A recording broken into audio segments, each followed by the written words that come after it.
Ready, give me the signal. Welcome, everybody. Today is Thursday, November 6th, meeting on a Thursday because our election was last Tuesday. So it's our work session, the Board of County Commissioners. We are once again in the City Council Chambers office, meeting room, on our world tour here of places to go during election season and have meetings. When we don't have room. When we don't have sufficient room. And today we are doing another big session on the budget. We are going to be tackling the livable and supportive community core focus presentation of our budget. And John, take it away. All right. Thank you, Rob. And I want to start also by thanking the City of Aspen for letting us use their meeting room for this series of meetings while we have our meeting room occupied with elections. As you pointed out, Rob, we have another fun-filled day for you of talking about a budget. We today are focused on our core focus area of livable and supportive communities. But before getting into that, I just want to note for the board that as we go through the presentation, within your budget books, there is a lot more detail and background in terms of the numbers and such, some of which we'll get into today in the presentation, some of which we won't cover in detail. But if the board has any questions at all about any of the detailed information, we can certainly dig into those portions of the budget book as we go along. In particular, the presentation materials can be found under the 9th and 10th tabs in your budget book today. The 9th tab is the Livable and Supportive Community presentation that we're about to go through with you. The 10th tab in your budget book is the Healthy Community Fund. Additional detailed information, including the buy-up requests that we'll be talking about today, can be found behind the 2nd tab in your budget book. And then the capital schedules and replacement schedules can be found in the 4th tab. And if you're looking for comparisons from what we're proposing to do in 2015 to 2013, 2014, those are after the 5th tab. Fortunately, all of that is on the slide and you don't have to remember it. Oops, sorry. So as noted, everything that we do in our budget, as we say to you at the beginning of every budget meeting, is aligned to our strategic plan. And this morning we'll be talking to you about our core focus area of livable and supportive communities. That includes programs and expenditures related to creating a sense of personal and community safety, diverse and livable housing options, self-sufficient individuals and families, access to recreation, education, arts, and culture, and improved community engagement and participation. And so as we work through the presentation today, the departments are tying back to these, what we've identified as key success factors for having a livable and supportive community. And in particular, we'll be hearing from our Health and Human Services section today, including a presentation from our Grants Review Committee on the recommendations for the expenditures from the Healthy Community Fund. We'll be hearing from Public Safety, and in particular our Sheriff's Department, to include dispatch, detention, and we'll also be going over the coroner's budget. I do not believe the coroner will be here today, though, but we'll go over what we have in the budget for them. Community relations in terms of our public outreach, the library in terms of arts and culture, and then, of course, housing as it relates to having diverse housing options for our population. And with that, I'm going to turn it over to Connie to actually get into the numbers. The livable and supportive community section of the county's budget is about 31% of our overall expenditures for the whole county. The value of that is about $29.8 million. And the pie chart here just gives kind of a visual breakdown of the different areas that are there. This year, the library is the largest section of that pie chart. Normally it is not, but the reason for that is that it has $5.3 million proposed budget for 2015 for their facilities renovation project, and that brings them up to being a large section of this core focus area. Housing is also a very large area, and here again we have over $7 million budgeted for possible housing development or housing purchases for employee housing. Public safety is our next largest area, and then we have our health and human services, healthy community fund, community relations. I'd like to point out that for the ambulance district, this dollar amount that you see is just preliminary, and it still needs to be adjusted. We'll be working on it. So this will change within the next week or two. This chart shows a comparison of 2013 actual expenditures, the 2014 original budget, and then our proposed 2015 budget for each department in this section, and then at the bottom each fund. These numbers do include our proposed budgets for 2015. So if you have any questions on expenditures or areas in particular, we would be glad to answer them.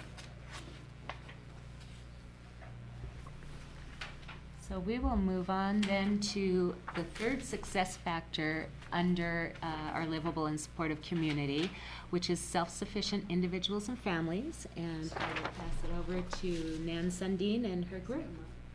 Nikki, Kim, and Marty, why don't you guys come sit up here? Nope. I think we're good. Good morning. Thank you so much. It's great to be here, and I think I don't know if we're any different from other people, but we particularly like this strategic plan and the whole focus on livable and supportive community, because that speaks to everything that we do. And so we feel very integrated, and we have a lot of grounding and ownership in this. And so I'm here. I'm Nan Sundin, the Health and Human Services Director, and I'm here. You guys want to introduce yourselves? Yes, I'm Mitzi Lettingham, Deputy Director of the Department. Marty Ames, Senior Services Director. Kim Dubois, Adult and Family Services Manager. Great, and mostly we're going to do our presentation quickly so that we have enough time for the Citizen Grant Review Committee. And I just want to say that I didn't get a chance to edit one of the previous slides that identifies the Health and Human Services Division, and just want to make sure that you all know it also includes veteran services, and that's a very important designation for us. We understand that responsibility. We're working on expanding those services, and we will in the future make sure that when we list our core services, veterans is one of our core services. So the first slide, you know a lot of this, so I'm not going to spend a lot of time on it. As you know, we are moving towards prevention in child welfare. We've historically been involved in intervention after a crisis has happened with a family. And so with the development of differential response and our ability to serve families through state systems before a crisis happens, we are confident that in 2015 we're really going to be changing our practice and our operations to be more preventative and really focused on comprehensive support for families. We're excited about that. As you know, the Medicaid expansion, which included adults, and the expansion from the Affordable Care Act. I always say accountable. Affordable Care Act. Our Medicaid numbers went from 447 in October of 2013 to 1,212 individuals in August of 2014. This is really making a big difference for us in terms of how we're providing services, to whom we're providing services. The expansion, for the most part, is to adults who now qualify for Medicaid because their income is so low. So we are we are particularly excited about the ability for adults to have access to health care. And the next steps for us will really be helping people understand what benefits they have and insurance literacy. Because we have a whole bunch of people who just got insurance and they maybe haven't had it in 30 years or more. So we're trying to redirect some of our services to help people understand those, what benefits mean, where do you access care. Rachel? Yeah, thank you for that, Nam. And I share the enthusiasm with the direction we're able to head. But I'm also concerned about what we're going to see at the national level with funding to continue those programs. And just along those lines, I think it's really important to try to create our story and document and talk about the changes it's made in people's lives so we can present that information to our congressional representatives like Scott Tipton and others. And just to really drive home the benefit that this has been, whether it's reducing the unpaid bills at the hospital or improving people's lives, saving lives, things like that. So we are really going to need to be prepared and rally others who you deal with in your profession to make sure we're able to convince them to keep that funding in place. Thank you. We will work on collecting those stories. We hear them every day. Thank you. Connect for Health is our Affordable Care Act move towards helping people find insurance. Open enrollment is happening now.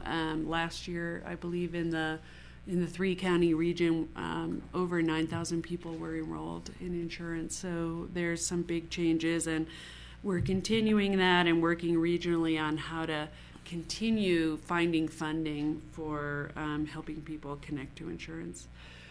As you guys may remember, last year you approved a supplemental of ours to try to create a campaign to get out in front of the domestic violence trend that we're seeing of increasing domestic violence calls for law enforcement and child welfare. So I just wanted to show this picture. We've been working with Sandy Ferlisi and a multidisciplinary team to develop the brand for this concept. And after multiple iterations, we've landed on Stop Fighting It Hurts. And we're working on a website and communications that will help people understand how their domestic conflict impacts children, and what to do if people are concerned before the police are involved or before something happens. So we're excited about that. And the last is that's impacting us is the merging of the state level of disabilities, senior services, and Medicaid. And I think Rob was really proactive in showing us the proposal that Northwest COG made to try to align regionally with what the state is doing.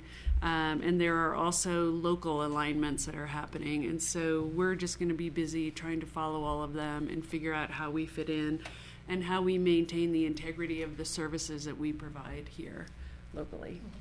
So, and Nan, can I interrupt you for a sec? Yeah. On the program for domestic violence referrals for child welfare, I recently watched a presentation put on by ABH regarding teen violence in the schools and the increasing problems that they're having up and down the valley. I don't know if you are aware of that or if you're interacting with the schools on any of that, but it was pretty surprising in terms of what's happening in the schools among the teens. We are working with the schools around this campaign and other pieces of work that we're doing. And what we're seeing is, and what we've heard is a really dramatic increase in behavioral issues at school. And so some of it is linked to family conflict, and some of it is drugs and alcohol and other things. But we are working on a regional basis in particular with the Mid-Valley area around those issues. Yeah, and I suppose we'll see some of that discussion when we get into the Healthy Community Grants in terms of some of the programs that we're helping? Potentially. I mean, one really exciting thing is that Cradle to Career has been working in Basalt, and they have something new called Enrichment Wednesdays. So there are a whole bunch of people working on the issue of how kids are doing, and the Enrichment Wednesdays has proactive activities for children that are really focused on teaching fundamental values. And in addition, they have a substance abuse treatment program at the high school that kids are getting credit for. And so there's some really exciting changes that are happening. Yeah, exactly. You guys want to add anything to that? No, I think you covered Okay. it. So I probably need to spend much time here. We just want everyone to know that we find the keeping up with technology really challenging in our culture, which is really people-oriented. All of the changes are like kind of going over our head. And so here's sort of a list from the Google transition locally that we're still not managing well, and we're not really using the drives, and we're not transitioning well a year later. The state database changes that happen constantly around CBMS, Trails, CFMS, CHATS, which is the child care program. The hotline functionality is supposed to be triggered on January 1st, and so Human Services is working with the state. We got our phone number from Jack Hilbert a couple of days ago. I don't know how we feel about the number. It's not a local exchange, and that was what we asked for, so that people would recognize the number. So now we have to deal with that. But our staff is trained and ready to take calls, and we'll see what happens. So you all might remember that the hotline is such that a call will come in, it gets routed to the state, it gets recorded. We're responsible for maintaining the integrity of the standards of an intake. And the hope is that no calls get lost regarding child abuse. Did they give us any reason why they couldn't give us a local exchange, or is there a chance to ask again? I will ask again. I haven't had a chance. Jack is pretty responsive to us and amazing. He has 64 counties, but I think, we'll ask. I don't recognize it. Maybe you guys do. It's a 205 number. Do you recognize that as a local Aspen number? No. 970-205. It sounds like a new cell phone exchange or something. Yeah, no. So, we really, really want something that people will recognize as our number. Okay. So we'll work on that. And then website changes. We're trying to work on technology for remote meetings through Google Chat. We had some good meetings a while ago with Susan on archiving, but having the capacity to get to archiving is going to be a challenge for us. And we also have been working towards having our emails encrypted because we have private information, and I think we finally have a solution, and now we just have to use that and get it going. So then the last is facilities, and I don't know if you guys notice that most of us who are in the Human Services building now have IDs with swipe cards, and our building is secure and it's locked, and the only way that you can get in much of the time or into your office is through a swipe card. We've been working with facilities and continue to work with them to make sure that our tenants are happy and comfortable, and that this solution works with the nature of business that we have, which is really different from county business. We don't just open and close 8 to 5. We have a lot going on at other hours. So we just had a meeting this morning, and we keep working on that. Marty is going to talk about her need for facility, and then her buy-ups. The Senior Services Aging Well strategic planning process, which has gone on, for about a year and a half now, and is final as of this week. You'll be receiving the final plan, as well as we will be spending some time in our Board of Social Services meeting next week talking about that further. But one of the goals that came out of the Aging Well plan is a facility, a larger facility. The driver really is the size and design of our current facility. Doesn't lend itself to the type of programming needs that are current in senior programming, as well as just enough seats for meals and so on. Especially in the non-summer months when we don't have access to that little outdoor patio. But in addition to that, the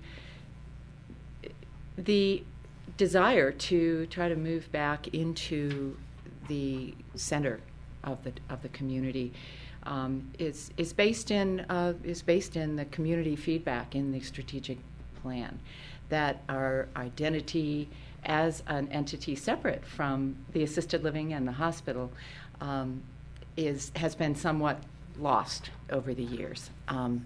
Not only the physical appearance, but people just kind of thinking we're part of the hospital or the assisted living, and we really feel that is a disadvantage in terms of our serving the older adult population the best we can. So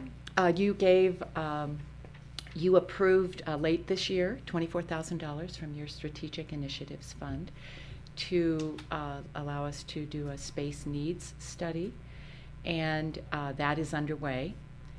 And then we have also, as you know, the Senior Council has put in an RFQ, responded to the RFQ of the city for the old powerhouse to see what the possibilities might be in that facility. But we want to be prepared to know exactly what our needs are so that when opportunities come up, we can respond quickly. Rachel? Well, I was just going to say, Marty's going to present Aging Well at the Board of Social Services meeting on the 18th, more in depth. Okay. So if that helps. Yeah, no, I was just wondering about what the proposal looked like you submitted to the city, because we haven't actually seen it unless I missed a meeting. And I just noticed on television last night that Grassroots TV had this tremendous presentation with video animation of how incredible the new Grassroots studio would be down there. And I know I have seen and had previously, before this all came up, put my name on the Science Center down there. And so I'm just kind of wondering, how well will we compete? And do we have the type of graphic materials and visualization, and what would be the price tag for us to try to move and retrofit that building for a kitchen and things like that? And I only ask this because there may well be some good grants out there available and things like that, which is what I'd hope for. But we know through our other programming that we're taking our general fund reserves down to a pretty narrow level, and so it's not going to allow for a lot of extras or new things if we do that. So I'm just kind of wondering how all these things might mesh together. Rachel, we were a little late in the game, as were probably 13 of the other people. Of the other 15. The Science Center kind of really did, have a plan early on. And it's very understandable. In fact, I think 3 of the 5 city council persons, people had indicated support for that in advance before opening this up to the community. Do you want to address the graphics by any chance, since you provided them, Steve? Well, we put in the response to the RFQ along with the other groups, and we don't need to do any more work at this point until the committee from the city decides on the finalists. If our proposal is picked, then we need to do a whole lot more work real quickly and probably get some professional help to help put the thing together. If we're not one of the groups that's picked, then there's no point in doing any more work at this point. Okay. But also, as part of the proposal, the senior council decided to do a major capital fundraising campaign, a private thing, with the goal of raising $2 million was the figure we talked about. Okay. To help with the conversion of the power plant building to the senior center, and then kind of an endowment to help on the ongoing expenses of it. I've also talked with Jody Smith and Dave Detweiler. Dave is working on our space needs study, putting out the RFP for that. And they're on board if we are selected as one of the finalists to They'll be able to. give us that professional help you're talking about, because we really Oh, need yeah, that. And any additional input as far as grants that we're not aware of that we should be applying for. So we will have help. Yeah, I've just been trying to understand, and I don't understand the city process so much, about how much lobbying before the committee makes its decisions is necessary, because again, the grassroots television show about it seemed like a lot of community lobbying going forward. They have requested, I mean, the city has stated that those involved with any of the 15 applications not be lobbying city council persons or committee persons. I think they're lobbying the community. Yeah. Community support. Okay, thank you. Yeah. Made my point. Okay, next slide. Your buy-ups? Oh, I'm on again. Yes. I have 2 buy-ups, both of which, what are they called, Connie? Balanced. They're net zero. Net zero. Thank you. Get that financial terminology in there. One is for an assistant, a few more hours for the assistant cook, taking them from 20 hours a week to 24 hours a week. And the other is for a plan, I guess you'd say plan manager. I am amazed and a little overwhelmed by the response to the strategic plan, the Aging Well strategic plan.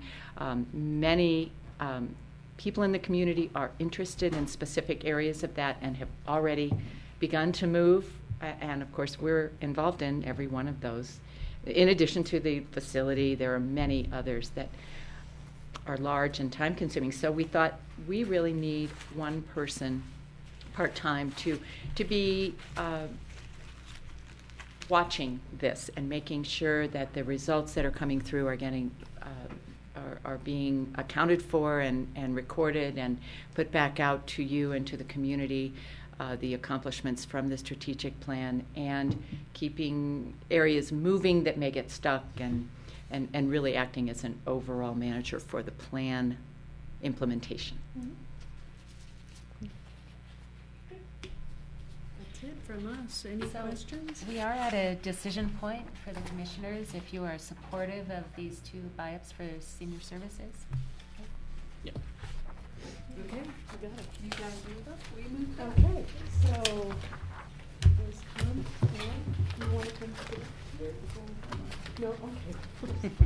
All right, so we're going to move on. This is a little unusual. We are melding in our Citizen Grant Review Committee recommendations to our livable and supportive HHS discussion in the interest of time and efficiency. So you all are familiar with our wonderful Healthy Community Fund. It's a dedicated property tax. It provides a secure source of funding for health and human service and community and nonprofit agencies in Picken and in the Valley. And we very happy this year to have such a robust committee. I want to introduce to you 2 of our members. Doris Downey, you remember Doris is serving the last year. It's the 3rd year of her 2nd term, and she is going to be moving on. So I want to really thank Doris for her commitment. Absolutely dedicated focus on the grants, and your insights have really been helpful and have really moved the group forward. And then our newest member is Sue DeCampo, who we're so lucky to have. She stepped in really quickly when Ashley Connolly decided to move on. And so Sue took over for Ashley.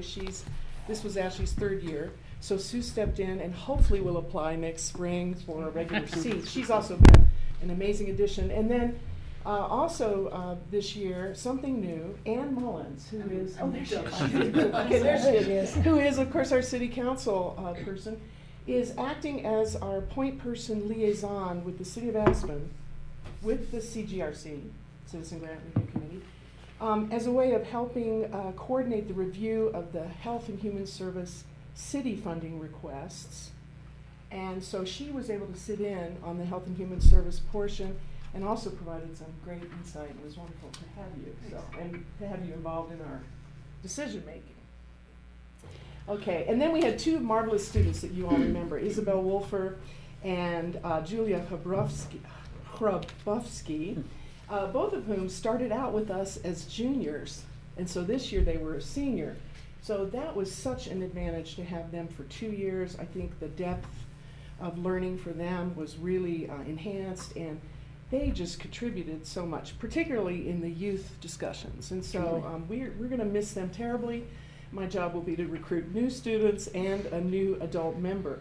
We also have another member, Ellen Hunt, and she, you might remember, she started with us 2 years ago. This year she had to go to Europe. So she's going to be returning next year. She's very excited to be on the committee, but she had this previous commitment this fall. And so what we did, and you all approved this, we had our second student, who was the alternate, Julia. We had her step in and sit in as a main member of the committee. So we still ended up with 5 members. And plus our county support, myself, Nan, and John Redmond, and of course Connie.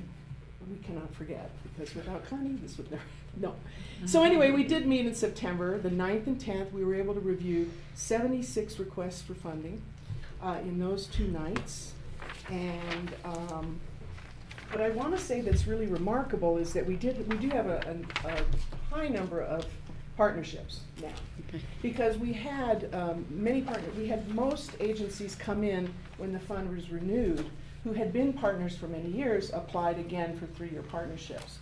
So we have a total of, let me just get this right, I think it's 36 partnerships. Mitzi, excuse me, ma'am. while you're taking a minute, I'm going to say that I wanted to come in and show my support for the team. Yes. Today is unfortunately a work day for me. Oh, and I got special dispensation to be gone till 9:30. I thought we were starting at 9. Oh, so, I'm so sorry. Yes. I will have to excuse myself, but thank you again for the opportunity. It was a great learning process for me. Do you have anything you want to say further about the agencies or the grant requests or anything that you found, that really surprised you or that kind of gave you some kind of I think the thought quantity is striking. Just how many agencies are out there trying to help, Mm-hmm. So that was impressive, and I was glad to be able to help help them. You did a lot of reading. I did a lot of reading. Privilege. Yeah. Thank I you, did. Sue, and sorry yes, about my that. pleasure. Sorry I have to leave. Difficulty. We have 32. So what's going to happen is all of these agencies will be sunsetting next year and will be coming back in, we assume, to ask for new partnerships. So next summer is going to be a bigger grant review year than we've even had.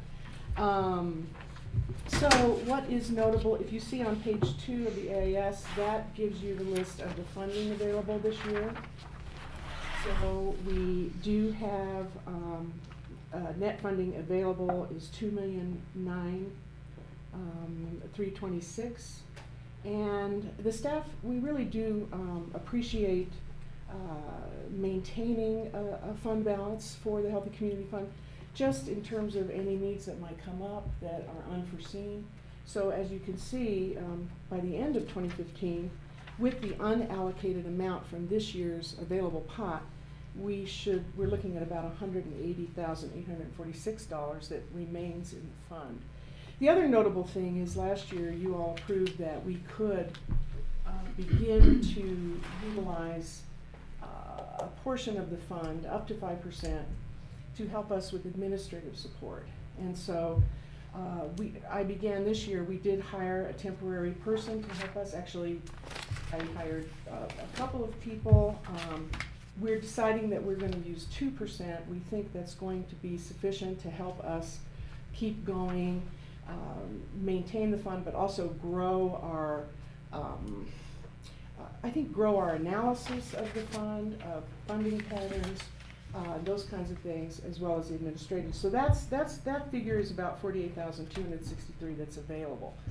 So I actually do have a request in to hire a person coming up. So that'll be coming up really soon. We've kept the committee voted to keep the percentages at 66% for Health and Human Service. Those are essential agencies, so that really is the primary focus of the fund, is to keep our family and youth well-being, physical health, mental health, and substance abuse, and seniors, really top focus. And 13% for the community nonprofits, which is our cultural treasures and our environmental requests. That's at 13%. And then 21% is set aside for senior services. And so that's what you'll see in the funding. We're still keeping $5,000 as part of this for training and technical assistance. Generally what we do is we hire a trainer in the late spring who can come in for free and help agencies approach our performance management system in the grants, because as you'll notice, there's when you receive more than $10,000 from the Healthy Community Fund, you are required to actually map out what your goals are, what your process is, and how you're measuring your results. So that can be, that's something that agencies have struggled with. I think they're getting much better at understanding that, and I do also think that most grant programs are asking for performance management now at every level, state, federal, local. So that's been an enhancement that we keep. I think that's Yes, one of the ma'am. biggest changes that I've seen in my 6 years on the committee, that we at some point decided that what we really needed from organizations was that they tell us not only what they were planning to do, but that they have some way of letting people know that what they did worked or didn't work. So some outcomes measures, and I think that we were so disappointed some years with some of the grant proposals that people just said, we know it works. And so when we asked for outcomes measures, Mitzi jumped to and said, let's help them learn how to do this. And so this ongoing technical support that she has every year for every granting agency or every grant proposal agency has done wonders to help them write not only better grants, but to help them think about what exactly they're trying to do and how they'll know if it's actually working. So, didn't mean to Right. interrupt you there. No, that's not an interruption. As part of that, because a good portion of these grants go to nonprofits outside of Pickens County, throughout the valley, and as far out as Mesa County. So as part of that process, are we gathering data in terms of the number of Pickens County residents that are being served? That's a specific question on the grant application. How many Pitkin County residents participate in your program? And many of them answer that in terms of people that actually live in Pitkin County, and they also answer it with number of people who work in Pitkin County. So, Right. Yes, we do gather that information on every grant proposal. Yeah, and I'd just add that this discussion really came up when we were trying to increase the Healthy Community Fund and having language that would help support that increase. And it was crucial for us to have feedback as to the success measures of each one of these grants. And keeping that data in a box somewhere, neat and organized, so that when we do have to either increase or renew this Healthy Community Fund, which is such a special part of our community, that we have that information to sell that to the tax, the people that are paying the taxes in the ballot question.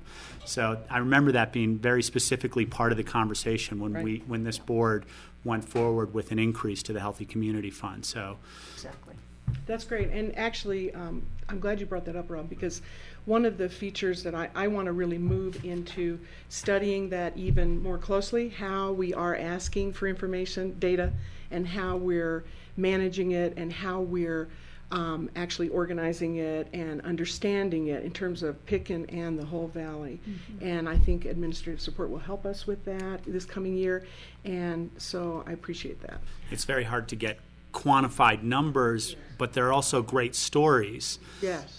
But the basis of the Healthy Community Fund is that it saves our county money in so many different areas. That that this is something that we give to organizations within our community that save costs on county departments. By having programs for kids, programs for seniors, programs for a healthy community. So, and that was really the basis of getting that ballot increased. Right. And you might remember that we, at our joint city-county presentation, that the agencies, and that will be held this year on December 2nd. The agencies come before you and basically do a presentation this year. The focus will be on trends and what they're really seeing, and more of a focus on results and outcomes. And along with that, in the packet, we usually submit what we call a report card, and it basically gives you, from the key agencies in each area, health and human service areas, it'll give you actually numbers, statistics, and data. That's one piece, and sort of results that people are seeing. So we do have a document like that, and I think we can refine those kinds of documents moving forward. Okay, so what we saw this year, more than anything, I think, as Sue mentioned, the overall impression was that the CGRC was very impressed with the diversity of programs out there and the depth of service. That the boards are very impressive, the work of the boards of these nonprofits, as well as the staff. There's just an enormous number of people involved in providing these programs. Also, I think you noted increased collaboration. It really came through this time. That people are, and there's a specific question about collaboration, but people are doing programs together more than they have been, and we really encourage that. We want to see that. We on one of the questions on the application is describe your partnerships with other groups, and initially what we got was just a list of all the people they work with. Sometimes we do, and we still get that from some. A little bit. But what we've really worked toward is to tell us how you interact with other organizations. And it seems to me that this year, many of them had actually given that thought and decided that they would communicate not only with other organizations, but then they could tell us how they were doing that. So we're seeing I think a significant increase in collaboration, and maybe lack of funds, and more people needing services is a large part of that. But we're definitely seeing it, and it's beneficial to the programs. Mm-hmm. And there were a few notable changes this year. We had 2 agencies actually that asked to, this is unusual, but it can be done, they asked to sunset their partnerships. So they were in the middle of a 3-year, but they had such increased need that they felt, or a program addition, they felt like they wanted to ask for a new partnership at a new amount, and specifically that's Youth Zone. But what's nice about that is Youth Zone added $25,000 to their $45,000 to take on the FACET program. That's our Family and Community Engagement Team South Initiative, which is a program that was initiated by our department, by our Adult and Family Services Department last year, put in, actually 2 years in a row, put in requests for funding for this. It's a new it's a model actually of serving families, whereby families and the professional teams, support agencies that could provide additional support for those families come together and actually meet together and craft service plans together. And so it's a great addition to what we can offer for youth and families. And Youth Zone decided to take that on. They are already running a similar program in Garfield County, and so that was a nice match that the committee approved. Mountain Family Health Centers, they asked to forfeit their current partnership because they, of course, have seen an unprecedented increased growth, particularly at their Basalt office. And that they outlined that in their proposal, that it really has been stretching them at the seams. So what the committee did with them was offer to recommend a new partnership level for them at $75,000 on the condition that Aspen Valley Hospital, that has always been contributing to their budget, would match this commitment and would agree to fund them at $150,000 per year rather than the $100,000 that they already are receiving. So Mountain Family Health requested that of Aspen Valley Hospital, but they declined. So how that played out with the Healthy Community Fund recommendation is, rather than saying that this would then now be a partnership level at 75, we will give them an annual level. This is as a way of encouraging this kind of collaborative community funding.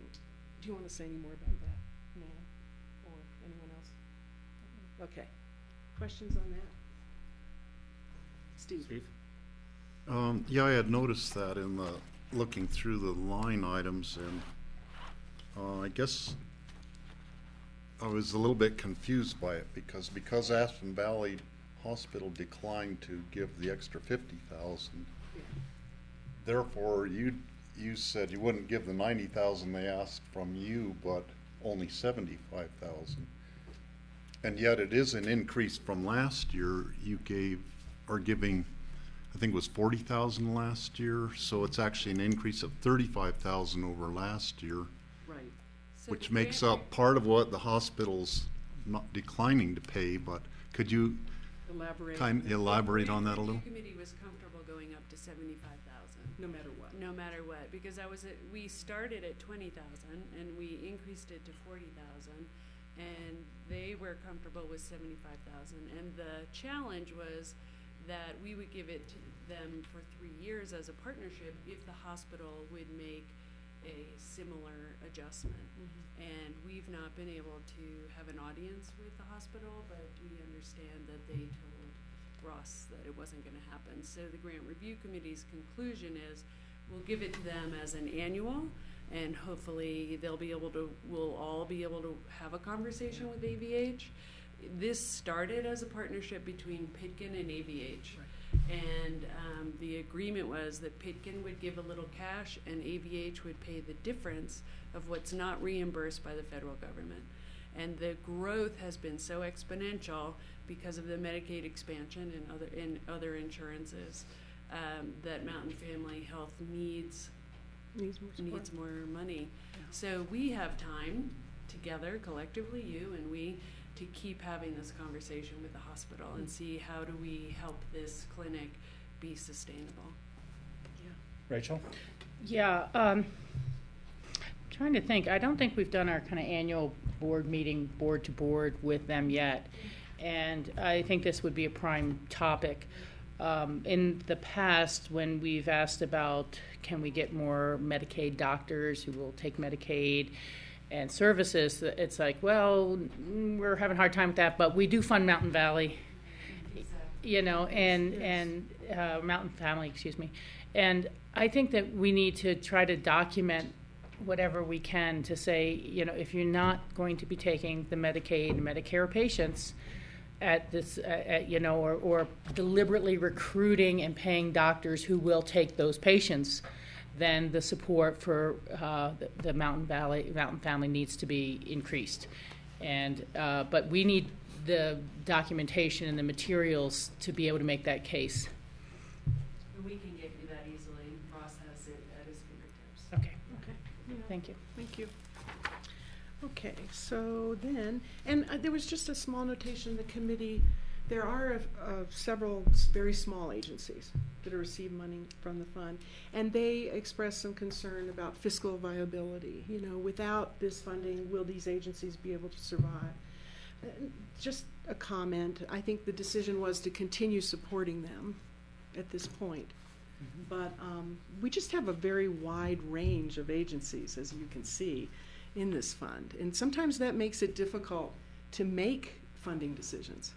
It's hard to compare one to the other. It seems like there's been a little bit more consolidation this year of agencies, and I think that maybe there's a way to continue to encourage that among those who have very similar or overlapping missions. I mean, I don't know what that is, but perhaps there's a way to continue to encourage that direction. We talked about that with the cancer serving Yeah, agencies. there are several agencies that provide support for cancer patients. And, Yeah.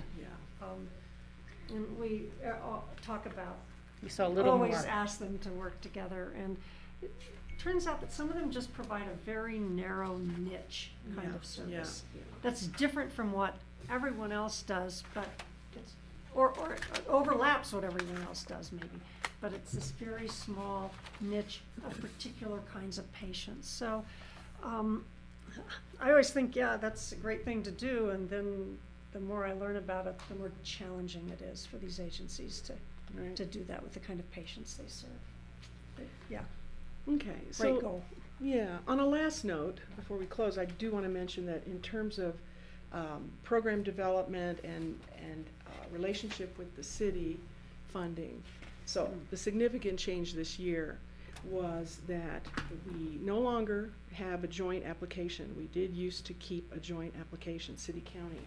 The decision that was crafted was for our front page of the county application to include 4 questions that those agencies, those health and human service agencies that normally would request funding from the city would now request that funding on our front page, and then we tasked ourselves with sharing that information with city finance.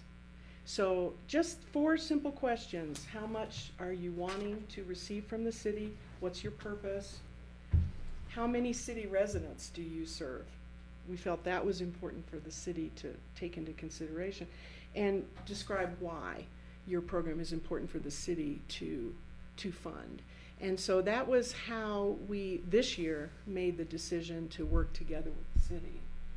But that is an ongoing discussion. It's an ongoing work item, I think, for the city in terms of health and human services support.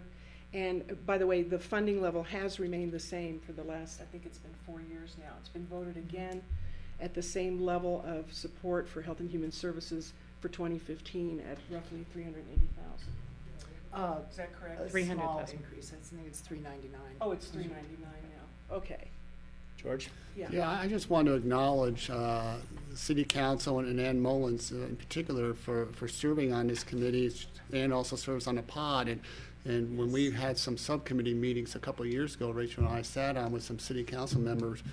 We were trying to convey the importance of having a member of City Council participate at some level on the Health and Community Fund, as well as with the pod, so they really understand the connections and the differences of what the Health and Community Fund provides versus what's mandated by the county.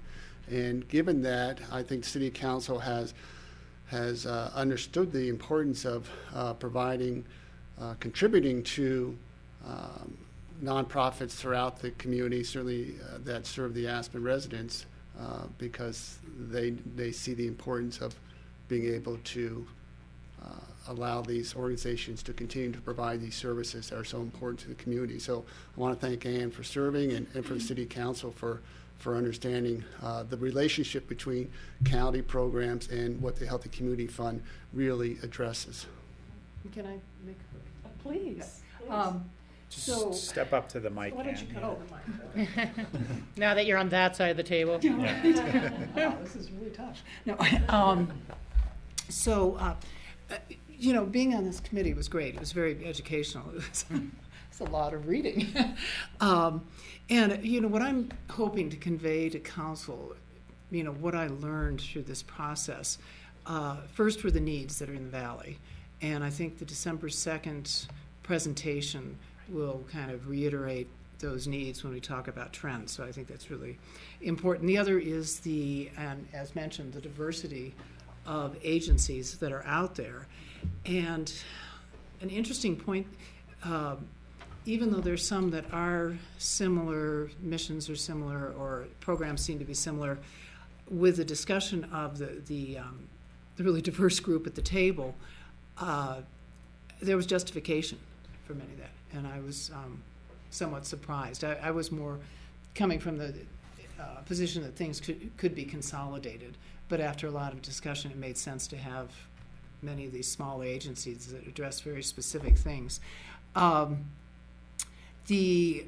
I was impressed with the generosity of the county residents for funding the fund and funding these agencies, and then again with the county helping, especially the smaller ones, with the trainings and even the application. I think is an educational process for the agencies themselves, requiring them to come up with a mission statement and goals and objectives, and the increasing emphasis from this committee for collaboration, not consolidation, but collaboration, which I think is a better way to go. So anyway, thank you. I'm glad I was able to participate, and I look forward to that meeting in December. Rachel? Yeah, I would certainly echo and amplify George's comments about your participation. I think has made a difference, and thanks to the city for its contribution and hopefully an ongoing basis. It's an important chunk, and I think the one thing I would recommend is perhaps that the question on the front, the 4 questions, should say citizens or workforce. Okay. I mean, that's always been the dynamic that we have within our community of a traveling workforce. And despite the good efforts of the city on housing, which I've always supported, or the county's effort on housing, the vast majority of our workforce does not live within the city limits. And that is part of, I think, answering that question about who do we serve and why. And it's so that we have both a functioning community and a functioning economy. And I think that would, perhaps broaden that question a little bit. I concur with that statement, but we chose specifically to just include residents because we're hoping, and we've heard that the city is actually going to have strategic retreat to really look at, do they care as the county does? Is it a priority of the cities to do employees and residents, or just residents? And so we started by collecting the data on the residents, Sure. with the hope that the city will decide what's important to them. Okay. So just so you know, we did consider that, and Well, you could even ask both. It's not. It doesn't have to be a combined number. But if you want to break out of how many residents and then how many who participate in the Aspen workforce, but it's just to me so hard to create a silo. What would the Aspen employment look like without the airport business center, or the airport? We all talk about how integrated these things are to make a sustainable economy.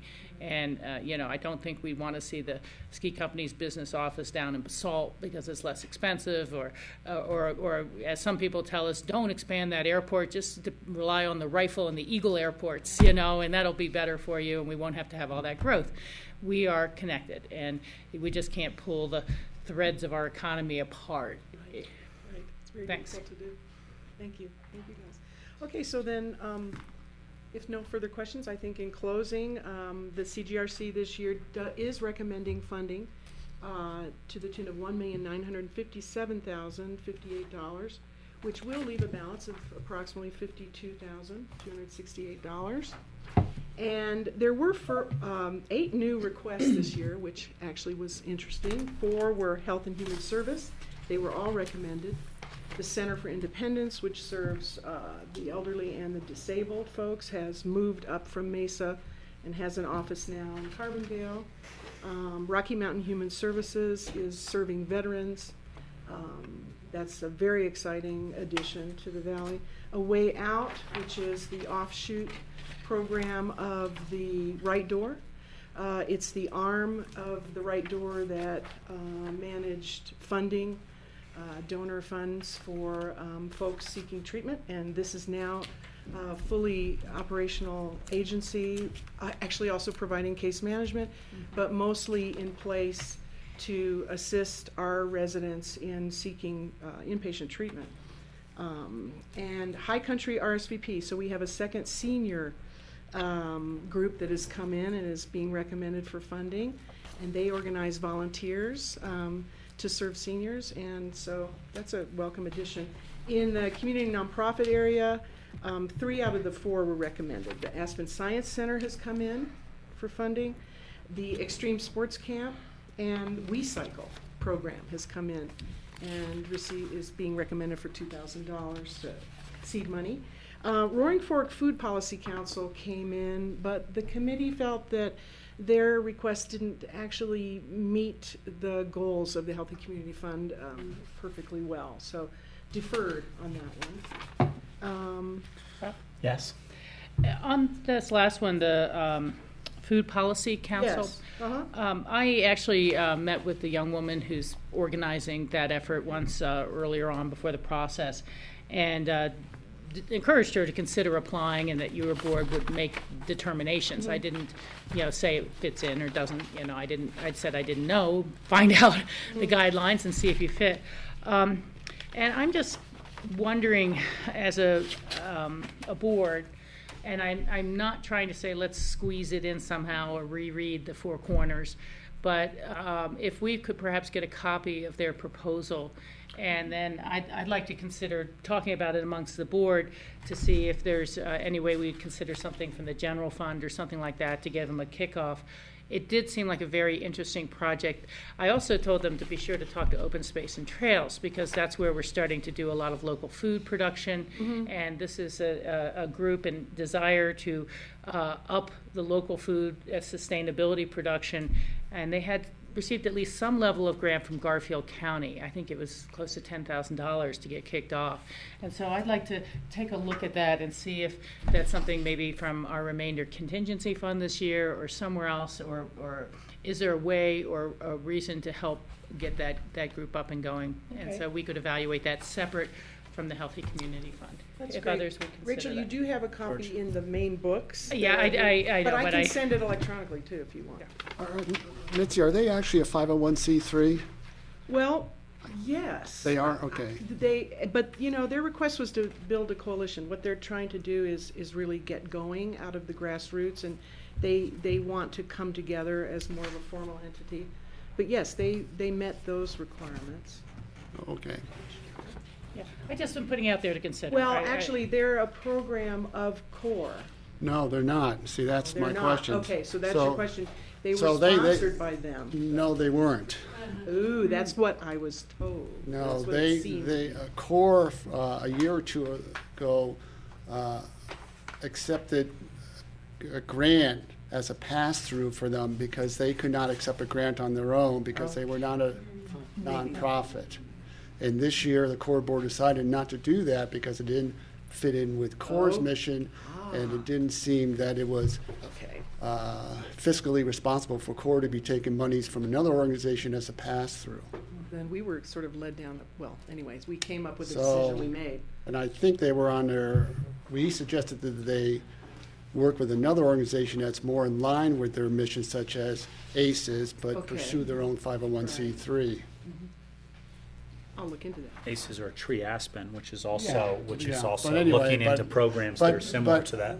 But which we fund. But pretty much all the organizations that are being granted, they need to have their own 501c3s? Yes, of course. Some of them use other 501c3s. Some use others. The school district covers, like the school resources. Okay, but they have to have someone else that will accept dollars. Right, and we've had other anomalies, if you will, like when the Dental Health Alliance began. They were actually fiscally under Family Visitor Program as a startup. But okay, thank you for that, George. Look into that. Okay, so and then well, I don't know if we closed out on the board on that. Is it okay for us to take a further look at that? I thought it was a fairly minor grant request, and we may find it doesn't fit at all. But I'd at least like a little bit of an update of what's going on, what their other fundraising activities have been, and see how does it fit in. I mean, we're now leasing all sorts of open space for sustainable food production, organic food production. I'm just interested in knowing more about it. I'm happy to entertain, get some more information on it, and I'll reserve judgment in terms of whether I would I will support as well. funding. And I would support it. I'd probably say that the protocol might be not their grant application from here, but to make a proposal, because it's from a different funding source, arrange with, John Peacock or someone to have some work session time scheduled if they want to come forward to us and make a presentation outside of this grant process. They could use the same information, of course. Well, I was kind of asking more for a memo so we could have a discussion and and ask them for a memo as opposed to asking them for a presentation. Yeah. But then we could all look at it, consider it, and even take it to the next step if we need to. Yeah, I agree. I don't think we want to get into the situation where we're Individually reviewing soliciting new. new. I just again coming wanted out to of the see if general it's fund. aligned with more of the efforts that we're doing, and if there is some how far are they from kickoff, and where do we need do we need to play a role or not? Rob?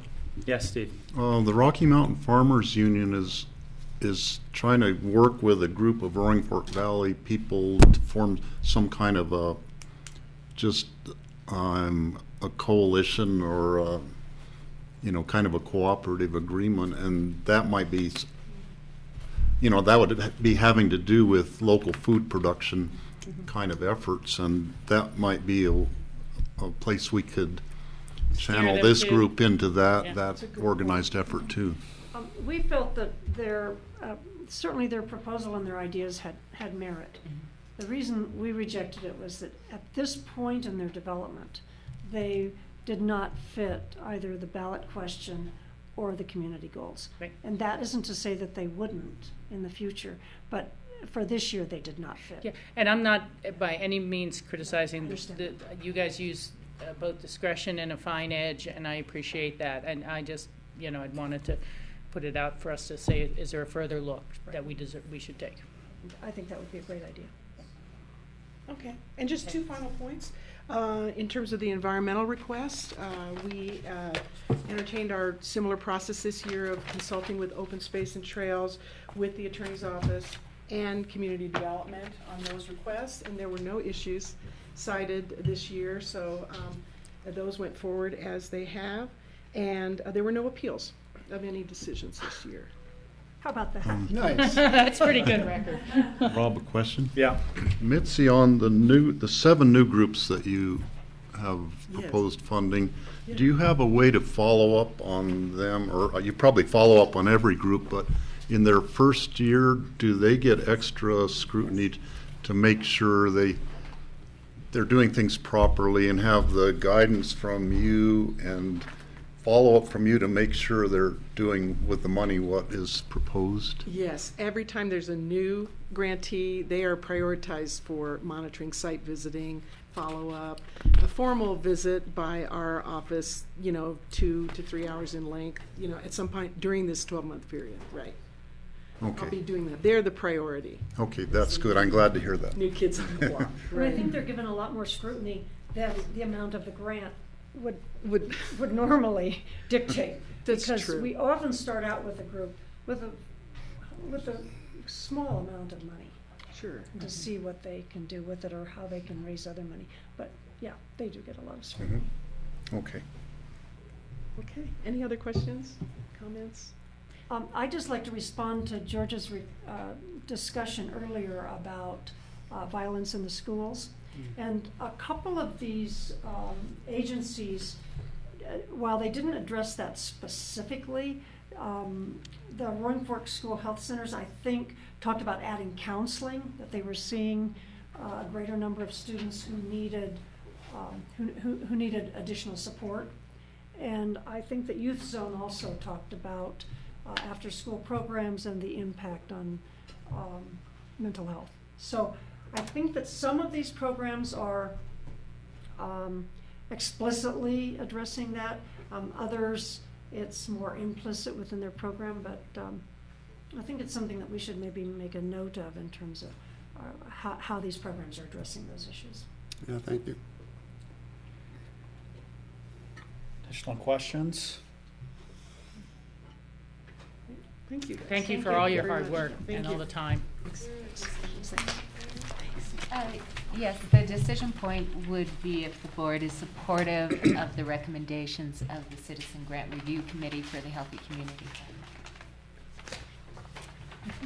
Just like you. Well, all right, I have a question, as long as I have Ann in front of us. So, well, no, but Ann, so you've been involved with this process, and now the city has its own application, as Mitzi has explained, with some basic questions. So what is your process then going to be? Is it going to be similar to using this as a model, or going off on a slightly different tangent, or? Okay, well, what I've suggested, and we'll meet after the December 2nd meeting. And first of all, it is not a separate application. It's the county's application with just 4 additional questions that are Aspen specific. I think what the city wants to avoid is creating their whole separate process and the infrastructure for that, a grant review committee, that kind of thing. The county's doing a very good job, and there's no reason for the city to duplicate that. If we can just have these 4 questions that are specific to the city, I think that's adequate. I think the further discussion among council, after we hear trends, needs, this kind of thing, is what kind of approach we would want to take to funding, and whether it's just to go with county recommendations per what Mitzi's just presented, or do we want to get more specific to a certain area that we want to support, an area of need that we identify that's particularly important to Aspen? Do we pick out just those agencies that address that area? I think those are pretty much the 2 different approaches, but basically we want to come up with a strategy so that each year you have a very defendable reason for why you are funding these agencies. And so that's the process. We'll have the meeting in December with you guys, and then follow-up work session with council to talk about how we want to approach the funding. And then in terms of the funding, when you do some strategic planning, are you looking at some sort of allocating some sort of steady source of funding, permanent funding towards this effort? I think that'll be part of the discussion. Yeah. I mean, there are lots of different options for that also. Yeah. All right, thanks. So. Thanks. John? Right. Oh, I just wanted to follow up, actually. I wasn't sure I caught the direction exactly on the Roaring Fork Food Policy Council. Was it for staff to bring a memo I was asking back? for the copy of the application they put forward to this group, so that then we could read through and discuss it, and if people had further questions or some set aside time at a work session to discuss that application. Like that. An MOI, I think. Yeah. Okay, I'm sorry, I just wasn't quite sure where we ended up just on an that one. MOI on the information that was brought forward, see if we want to move, Okay. look at other opportunities for us to. Offer some encouragement or not, I Okay. see where they're at. I just want to thank Doris again. Yeah. She's Yay, Doris! All the way from Redstone. We're sorry we can't stay for the rest of it. We usually do, but we've got a big Valley Health Alliance luncheon at our building, and we need to go get prepared for that. All right, you go do health. Yeah. We'd like to take a short break right now, and then we'll come back with our law enforcement and public safety departments. Okay. So we're scheduled for a break at 10:30, but take it now and. We'll take it now. Okay. Yes. Should we come back at 10:30 then? 10:30 would be great. Thank you. Connie, do you need me to?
that. All right, we're back on the air, everybody. This is our work session, the Board of County Commissioners, November 6, 2014. We're going through our livable and supportive community budget presentation. Connie, take it away. So we are now looking at the success factor number 1 under our livable and supportive community core focus area of the strategic plan, which is a sense of personal and community safety. And with that, I will pass it to Joe DeSalvo. Hi guys, how are you? Good. How are you doing, Joe? I guess we have one buy-up that specifically we should talk about first, which is our jail position.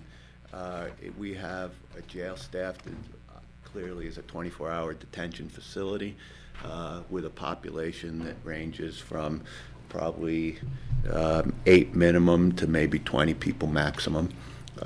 During the hours of 2 a.m. and between 7 and 8 a.m., the jail is staffed by 1 deputy. And that has been the way it's been since I started working there, and probably since the beginning of time, as far as I know, in our jail. And it brings up some unique issues that come up when, for example, an arrestee comes in, might be a violent person, or it might just be intoxicated or hard to deal with. That person's put in a holding cell and left there and is cared for by the on-duty jail officer who observes the person through a piece of glass. Other arrestees may be cycled through there while this 1 deputy is working. If somebody in our population has a need for help, where they push the bonger, as we call it, which is a bell that alerts the staff outside that they either have a medical issue or a need of any sort, that would take that deputy away from the arrestee, who also may be in need, and he has to go address a person in the population by himself and deal with a problem. That's been acceptable for many years. I think at this point it's become a safety issue for my deputies to be alone in there. If they need help, there's always the Aspen Police Department, who is probably our closest responder at that time of night. I only have 1 deputy on the road between 2 and 7 a.m. So if that deputy is out in Woody Creek and one of those emergencies comes up, we rely on the Aspen Police Department as the first responder. But during those few minutes, I really feel like a lot of things could go wrong for both the deputy and or the inmate. And that, I guess, is the basis for my staff increase. I haven't come to you for a staff increase in the jail in, I think, about 4 years. My last one was for court security. So that is our first buy-up for staff. So with that, is there any questions on that? Any questions? George? So, Joey, would this deputy also be, this position free up another deputy to have more time out in the community, or? No, because if you split the staff in half, I have a detention staff, and that's their primary duty, and a patrol staff, and that's their primary duty. Although the road deputies are minorly trained to operate inside the jail, it doesn't work vice versa. Yeah. Okay. Steve? I know that you were requesting 2 new detention deputies, and the one that is on the buy-up request for now is for just 4 nights a week. So if you cover 4 nights a week, does that mean the other 3 nights a week it still would be just 1 deputy on duty? That's right. We're playing the odds, I guess. I think we'll leave it up to our jail administrator to staff those 4 nights, most likely on weekends or during a large-scale event of some time. But 2 would be optimum. That would give us 7 days a week coverage, 24/7, with 2 people on. I don't think I need to explain to anybody the jail environment could be dangerous at times, and having 2 people on is the way to go. Hopefully someday we'll work up to a 7-day-a-week, 24/7 operation. Also, Be prepared. That's my seed for next year, by the way. I was surprised to see that the majority of the arrests are between, I don't know the hours you gave, but in the early morning hours. I'd say between 10 and 3 on So busy then nights. the Aspen police would arrive at the jail with someone who needs to be detained, and you only have the one jailer there. So then does the police department stay there to help assist in getting the arrested person taken care of, or how does that work? Yes and no. I like to believe that any police officer would stay there as long as they could until the situation was calmed down enough where they could leave and go about their own duties. And that usually happens. I mean, the Aspen Police Department is real good about watching and sitting on their intakes. But at some time, they have to leave. I mean, they may have another call. They, too, only have one person on between, I think, 4 and 7 in the morning. So they, too, have to leave if they have another call, once again leaving the graveyard guy alone with the inmates and with the arrestees. Mm-hmm. I'm supportive of the Supportive? request. Yeah. Thank you all. Is the one-time address, the one-time request also? Everyone's supportive of that as well? About the dispatch. The dispatch is also on your buy-up request, one time for $13,000. That's right. That is to Address corrections. redo our addressing, which I think this comes up about every 10 years or so that we have to readdress. I think that is a one-time fee of $13,000 that I would ask you to support. Yeah. Is there in favor of that? Yep. Joe, would you like to walk the commissioners through the pictures that you put in the I would, if you want to pull that up. We're on my favorite subject, which is facilities. All of our favorite subjects. I know this conversation has been had a lot since February or so. I'm actually happy and saddened that it's kind of come to light, because it makes me think about how long we have put this issue further down the list. What you're looking at is our offices. As I said, we've had many conversations about how antiquated they are. They don't fit today's standards for public safety. The security in the building is considerably less than perfect. I mean, as this conversation came up and I was preparing for the budget meetings, I started to look at the facility in a different light. I mean, my wife owns a hair salon, and Rob, you might get this. When we go to some of our conventions, as you would say, they ask you to walk into your retail business with a customer's eye, see what the customer sees. Try and take yourself out of being the owner, because sometimes owners miss things. They see it every day. And it becomes normal to them when a customer might look at it and see something different.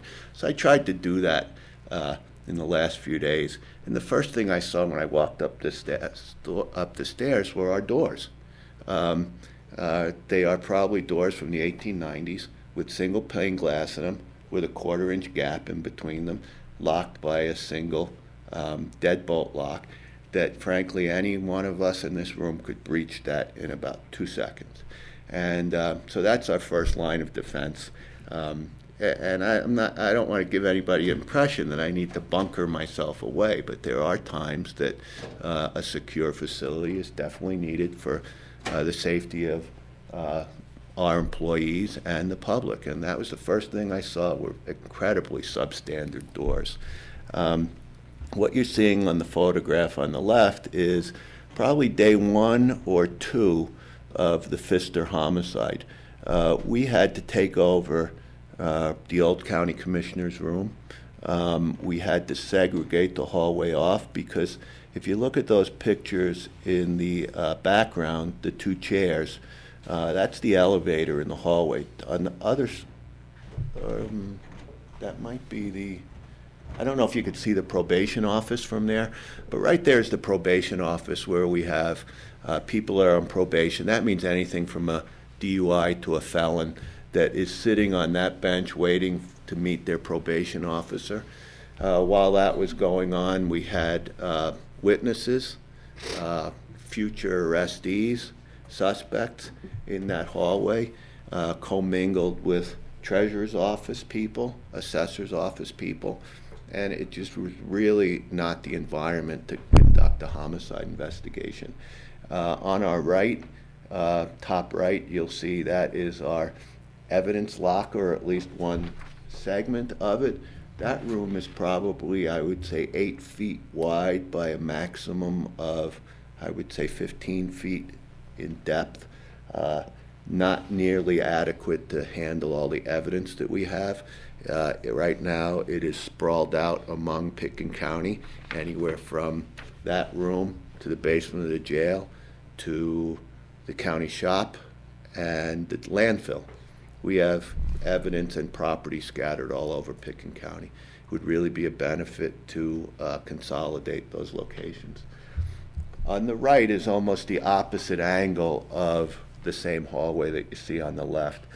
What that is that is one of my deputies this week interviewing a man who is having a difficult time with his 91-year-old stepfather, a lot of family issues, not really anything criminal, but this is certainly a private conversation that's being held in a very public hallway.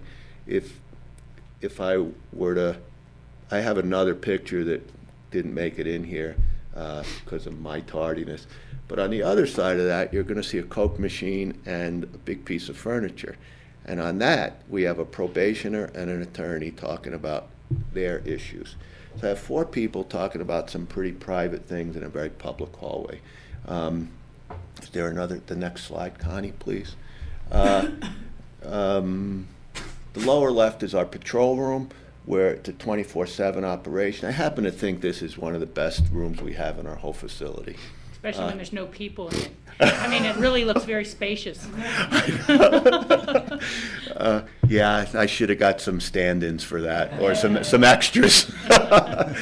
But I happen to think this is the best room in our whole current facility, which I'm actually proud of. It's where our employees stand, and I'm glad that our employees do their work, and I'm glad they don't have to deal with any issues much like I have to deal with. On the upper right, that, believe it or not, looks like a messy closet, but it is my juvenile officer's office, where he meets people. And if you look on the left, that is a video recording equipment that's going to come into play, I think, on our next slide. You know, I looked at this morning, once again, customer's eye, if you would. This is Brad Gibson's office. He was the lead investigator on our Nancy Pfister homicide. It also serves an interview room. This is where we interviewed Mr. Styler and some of the other people involved. So this now is a commingled space of a person's office, my lead investigator's office, an interview room. To the right of his desk is a micro camera that is put in a thermostat. And from that, it records the interviews, but also sends the images to that small little closet room where a bunch of investigators have to huddle in there around this TV set to watch the interview in case they need the information for future interviews. But the part that got me this morning, if you look at those panels on the wall that looks like a T-shape in black, those are used to absorb sound. What they are is these carpet tiles. We have picked them up off the floor and screwed them into the wall to try and deaden the sound a little bit to make the interviewer a little clearer to hear. They're put in with drywall screws. It's less than perfect for what we need. So I use that not as a sympathy thing, but I think I use that as a general example of the way a lot of things are in my office. Less than standard, I would even say. I think that's a creative way that Brad Gibson used some carpet tiles, but they are less than effective for what we need, and I really believe our community and the people that use our services deserve better than what we have. So I don't think we have any more slides, do we, Connie? I think it was that room on Dateline, and you couldn't tell that it was an office. Yeah. The way the camera was shot, because it was shooting from the desk. Right. If anybody wants to see that room in action, the Dateline videos will show the interrogations going on, but you don't realize that somebody's working desk is right there. Right. And I know Brad swept up the things on there. But, you know, as a former investigator myself, keeping information to yourself is important. And sometimes we may or may not leave something on a desk that could be inadvertently seen. And that could have happened here, but I know that my investigators are a lot more cautious than that. But you're right, Rob. The view you're seeing on the left, that's the Dateline view. What you didn't see was the right-hand view. It's the same room. Thank you, Joe. That's my facilities pitch. Thank you, Joe. Thank you so much. And Oh, this Rachel? facility pitch ties into the larger building. Yes. It's not as if we're going to try to make a silk purse out of this pig's ear here. Is that correct? No, I'm hoping that all of you decide, and it might be in Jody's buy-up, to go ahead with the new facility and to research it and the proper scale and size. But I do think, Rachel, you're right. We are not going to keep putting Band-Aids on this. I think it's a disservice to the next sheriff when we have a chance to fix this now and make it something that's sustainable for 30, maybe more years, I don't know, but much longer than I plan to be sheriff. Thank you. All right? Thank you all. Thank you, Joe. Next, we have Pat Bingham, and we will look at our success factor number 5, which is improved community engagement and participation. All right, I've been introduced. I'm Pat Bingham. I'm Community Relations Manager for Pitkin County. And I have to say, I've had a great year. I have the privilege of telling the story of the county on a daily basis, and there are so many stories to tell. Really positive, great stories about the work that's being done. We kicked off the year with the first community survey since 2007, and we didn't know how that was going to turn out. We hadn't done one in a while. And you may remember that the results of that survey were very, very positive. So that gave us a big boost of energy moving forward. That was part of my job to usher that survey through the process. Then we began the development of a new website, and our rollout is expected in early 2015. I'll talk a little bit more about that when I talk about trends later. We also just launched an online citizen engagement forum called pitkincountyconnect.com, and I'm really proud of that. This has been something that's taken me years to pull off. I think part of it was that I didn't think we were quite ready to manage it. It does take some work to manage. The city's been using it for some time, and they call it Open Town Hall or Open City Hall or something like that. We're calling ours Pitkin County Connect, and it's a way for people to chime in on issues. Our first issue that we launched this with is the airport service study and what's going on at the airport. And we've had quite a bit of participation for a small town. We've only not really marketed it. The best way to promote something like this is via email invitation. So we've invited everybody that's participated in the coffee chats, everybody who's participated on airport master planning, people like that, and we've gotten a lot of good feedback. So I'm really proud of that. I also launched a Pitkin County YouTube channel.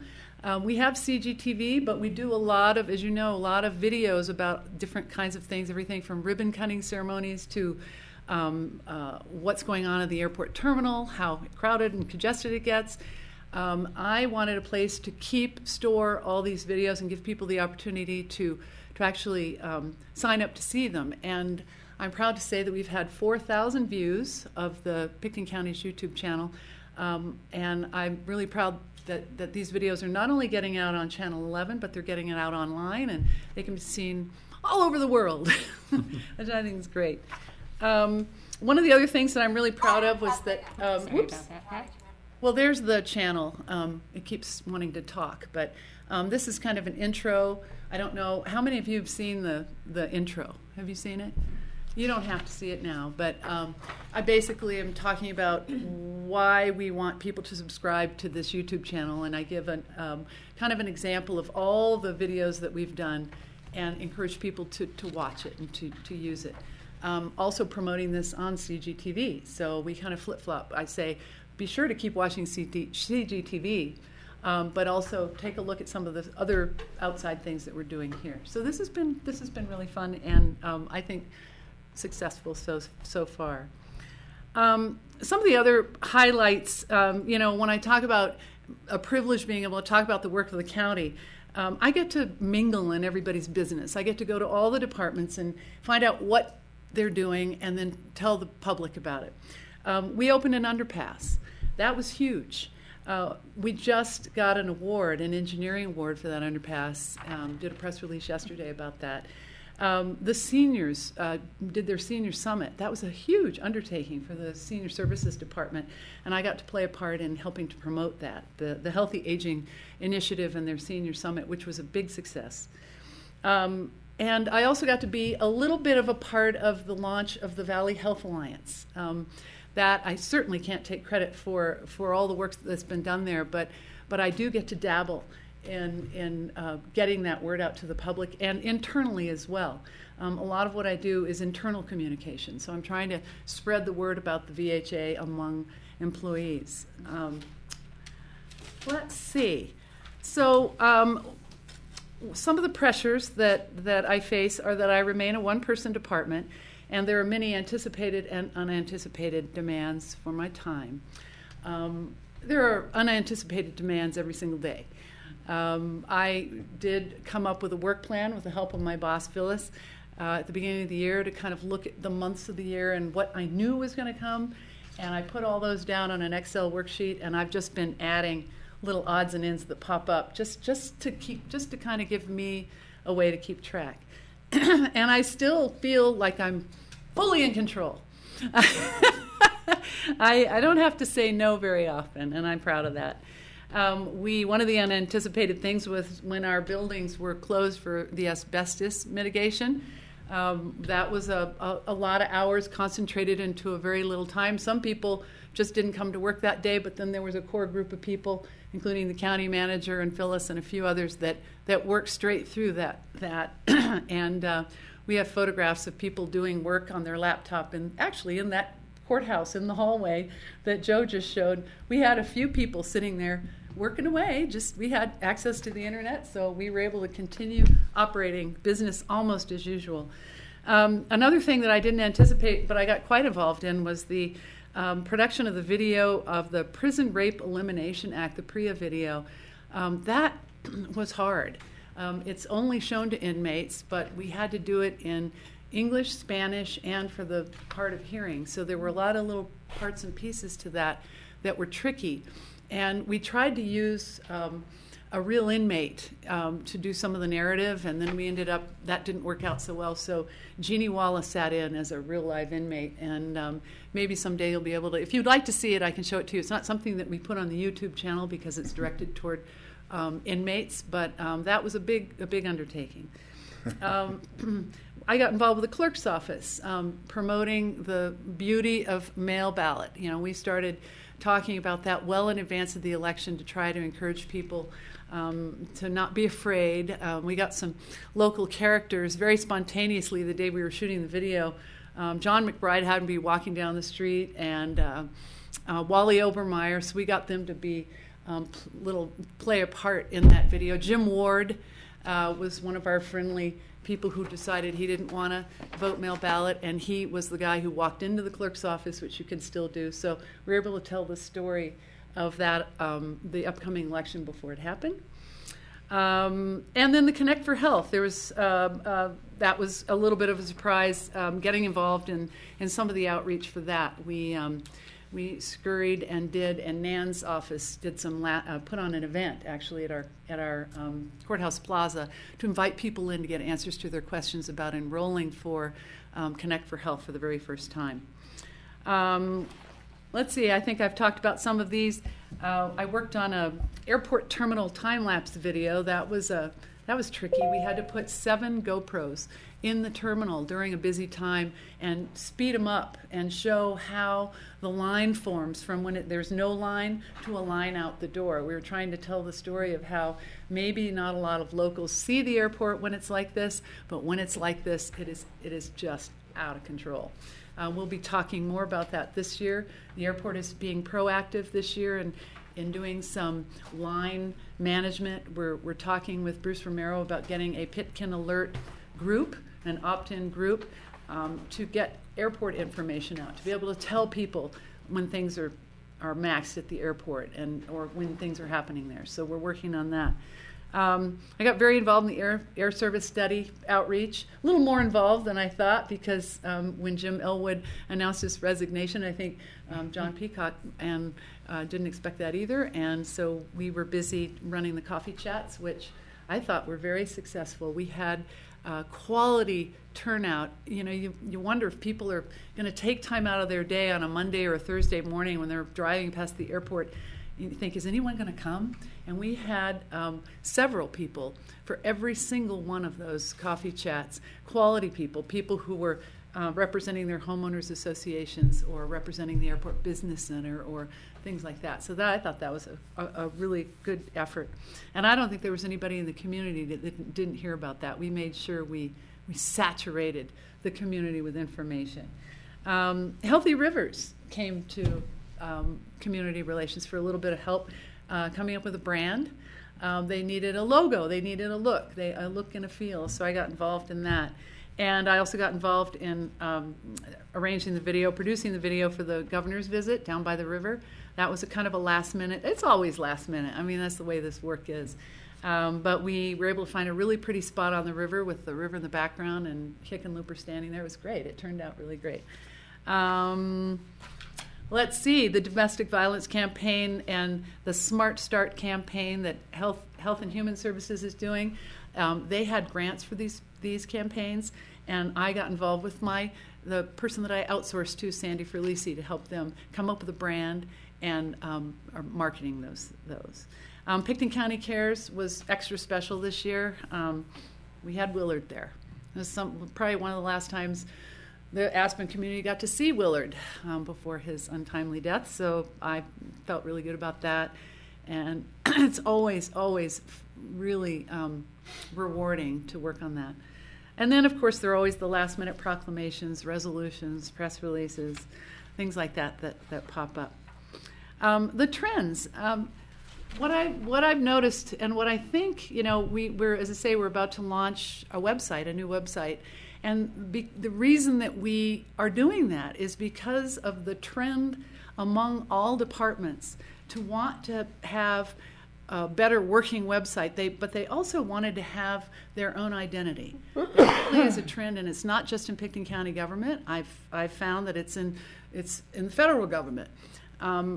We can't, because we are an umbrella agency for so many different and unique services, everything from senior services to the airport. I mean, they're completely different businesses, really, under one umbrella. So to have just the words Picton County, in a stylized form representing these different businesses under our umbrella just doesn't do them justice, and it doesn't give the departments the kind of identity they need, and the community the kind of connection to those departments that it needs. So the trend is for them to have more flexibility with who they are, and one way that we found to do that was to have a website, we're working on it, that gives them an opportunity to manipulate their message, their identity to the public. And also it's going to be so much more user-friendly internally and externally. So we're really excited about that. But I was I was surprised to learn that this trend wasn't just unique among us, because I was feeling a little guilty about it. I was thinking, gosh, is it my job to keep Picton County controlled? We're Picton County, we're not anything else, and is that my job to keep that brand solid and don't mess with it? Well, I found out that in the federal government, you've got all kinds of brands going on. You've got the 82nd Airborne Division, you've got the Library of Congress, you've got the Marines, I could go on, and the Department of Education, the Library of Congress. So they all have their unique and individual look and feel. So now I feel that it's okay for Picton County to have a landfill that has a slogan, landfillrules.com. One of the biggest challenges of the landfill was having people follow the rules when they drop off recycling, or know what the rules are when they bring trash and other hazardous waste and things to the landfill. So the landfill rules really works for them, and they have a look and feel, and they really have raised awareness in the community. They're doing so many cool things out there. Open Space and Trails needed to have its own identity. The clerk needed its voter information to be unique. The library has a unique look. So does the airport. And I think with this new website, we're going to be able to, we won't be able to necessarily change the airport's website. They've got their own website. But we'll be able to pull in the departments and still give them the opportunity to have this unique way of communicating with the public. Which leads me to how the kind of support that we need, that I need, when trying to launch these things like Pitkin Connect and the website, BITS, the new, what is it? Business and Information Technology Services. It is a fabulous new department that makes it possible for me in community relations to, say, go to a conference and see an app that allows us to report our budget in a more transparent way, or something else. I can come back to BITS and say, what do you think? Have you heard of these before? Are there other places using applications like this? What about Open Town Hall? Is that the best one out there, or are there others? So I really know that I'm going to be relying more and more and more on this new department and with the business processes and some of the things that they're going to be helping us do. The departmental demand for outreach is increasing, and what I learned, remember we did the buy-up last year, and I gave me some money to do more outreach for more departments. And what I found, what happened this year was I thought the best way to go about that was to do an internal RFP process and to invite departments to come to community relations and say, this is what I want to do, and this is how much it's going to cost, kind of like an RFP process. And that kind of worked.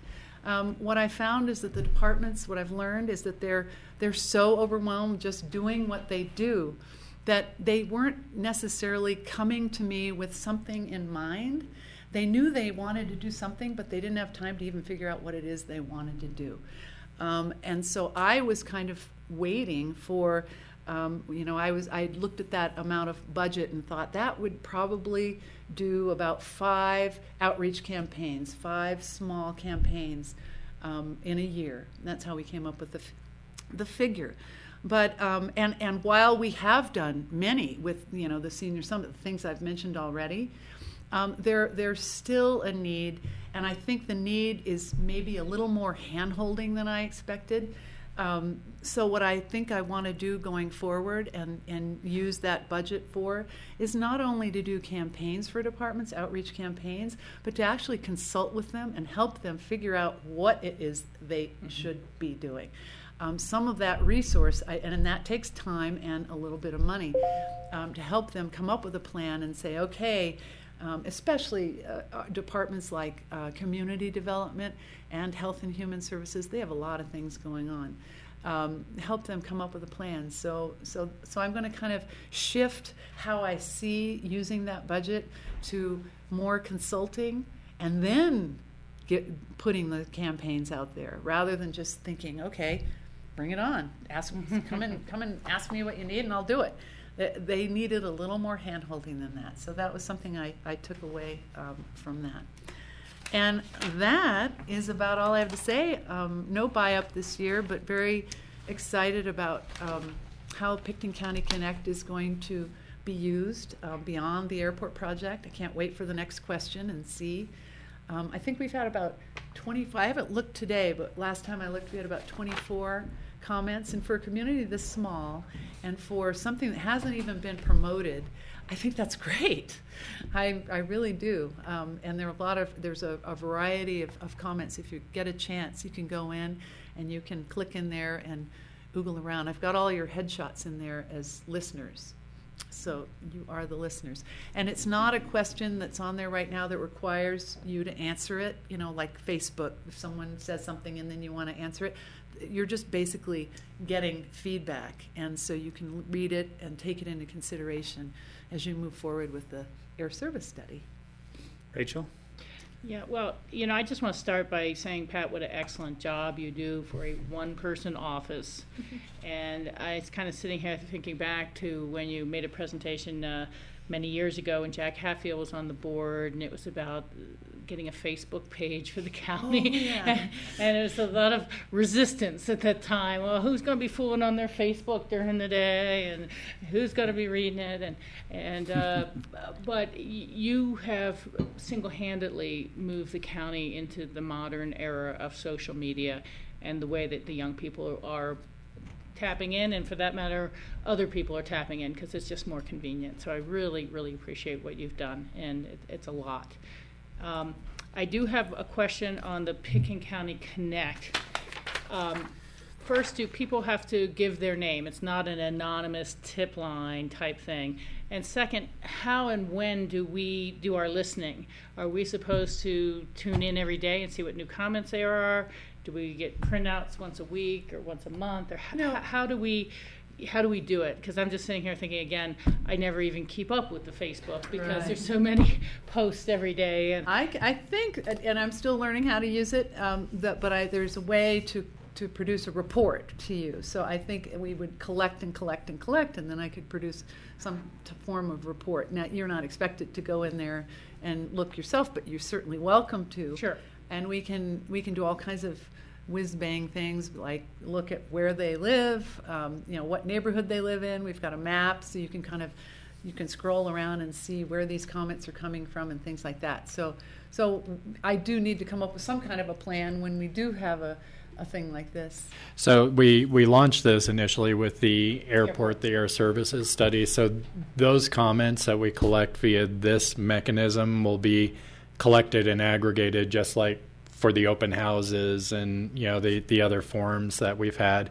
We will need to think, though, in the future how we want to use this tool. Are there questions that the board may want to put out there to the public, or are there other public processes that we have in place? And we'll have to talk about how do you all want to access that. I'm on it right now, and you can just see all the comments and such. But I think it'll depend on, for example, if we're using it for an open space land management plan, for example. Perfect use for it. You would aggregate those comments just like you would from any other forum, like we are in the air services study. But you have the opportunity to access it so many different ways. So we're going to have to learn how to incorporate this new technology. But right now, we're kind of keeping it to processes that are already pretty structured, and that we have a way to collect and report back to you. So you'll get that as part of the final phase 3. I mean, the main issues for me would be that it not be anonymous. Mm-hmm. I think that way people keep their comments a little more above board, and you don't get any flaming.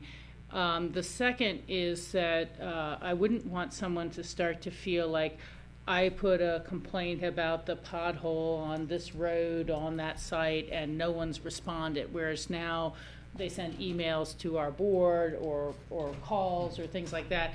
And I want to make sure people don't think that this is the new immediate conduit for a short-term or immediate hazard that they've noticed or things like that, or immediate comment.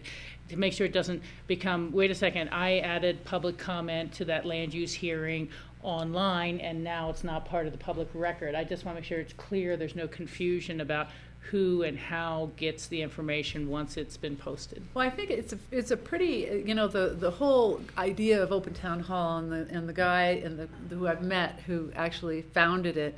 The whole idea was to have civil dialogue, and the difference between it and a blog or it and Facebook is that you have to register to be a part of it, and you put your name and some other demographic information. We try to keep the demographics to a minimum because that can scare people off if you ask them too much. But we kind of want to know where they live and things like that. And it is very much monitored, and not necessarily by us, by the company that we outsource this to. They keep an eye on civil dialogue and people bullying the process. You can't put a comment on there without signing it. Mm-hmm. Now, they have shown on the site, I think there are 8 people that have tried to do that, and they don't appear. And I think we can get access to what they said, but if they're not going to sign it, they don't appear on the public-facing side of this. So it's pretty controlled, and the way I think that would keep people from thinking it was just a complaint form is that when you log in, you see the question, the topic that we're talking about. So it says, here's the current topic. Do you want to pull it up? Yeah. Show it just real quick. So this is the topic. How important? This is our question, and then you can go to the topic. You want to click on go to the topic. And then we give an introduction, and there's the video that we did with about the air service study with talking about it. And then scroll down a little bit, Connie. Then we go down. There are 24 right now. You want to click on those just for fun. And then so you've got, then what people are saying specific to that topic, not, hey, I was driving into town today and I hit a pothole. Please fill it. Mm-hmm. But I suppose if somebody said that, we would certainly respond. I mean, I'm watching it all the time. So if someone accidentally put a pothole thing in there, that we'd know about it. But anyway, so it's really quite interesting to see what people have to say. And they're not able to bully. You can't have one person that says something over and over and over again and try to hammer the system. It's a very controlled setting. So there's one up there right now that says name not shown inside District 1. Now that, and see, it does show the, I'm still learning about this. I thought you had to have your name there signed, and I thought they kept those not public facing because there's another section where there were 8 that maybe they were obscene. Yeah. In this case, so you have an option. I've just clicked on that. Oh, thanks. And See, I'm still getting the hang So of it. before posting a statement, you do need to give your name and home address, all that information. Then the entity has the option of saying, do you have to show the name in the public comments after they've been vetted or not? And in this case, we opted, as long as they went through the vetting process, were civil and they've given all the background information otherwise, that they didn't need to show their name associated with the public. But they do have to register. They do have to register with it, and we do have the option to turn that on if we want for future topics. It serves a little further discussion because, what if someone makes some comments and you want to start to vet it or act on them in some way, and then it's like, but wait, now my name was mentioned in the public meeting, but I put up on the board I didn't want my name used. I just don't want to get into a conflict with what people's expectations are. If they expect that they said, no, don't use my name, that no one would ever get their name or their name wouldn't be associated with the comment in the future. I just think we have to have a thorough conversation about how we want it to operate, and so everyone is on the same page and has the same expectations. Well, I obviously I'm still learning. Oh, and don't worry about that. I understand that. It's the first launch. George? Yeah, it's definitely a new tool. I remember when we had the presentation from the consulting firm and a lot of these questions came up. So this is really our first stab at seeing how it actually is working. And I'm not sure how you can condense this at least for me. So I have the ability to look at comments because I don't go on Facebook. I don't go on Twitter. I just don't. But I'd like to have access to this information, so to come up with sort of a format for the board to be able to view these comments on some of these larger topics, I think would be valuable, at least for me. So I'll figure that out. Sort of figure that out. I know there's a way. Yeah, so if it's just, I don't know what it is. But anyway, I just want to echo Rachel's comments. I think you do an incredible job for a one-man shop. And I'm assuming, I don't want to assume, but that you're utilizing our intern to help in certain projects, Kara. And Sure, I will be soon. But it seems like there's an opportunity for this department to be able to utilize some interns, whether it be someone who wants to get into the field, whether in media or whomever, because there's a lot of exciting opportunities in different avenues that I would encourage you to think about that. that wouldn't necessarily increase our costs from the county point of view, but help you. I mean, what do you do in your free time? Hike up Smuggler. What do you do? You're covering up. But I also don't forget that part of the funding of my department, while I'm a one-man shop, I wore a dress today, so I'm a one-woman shop.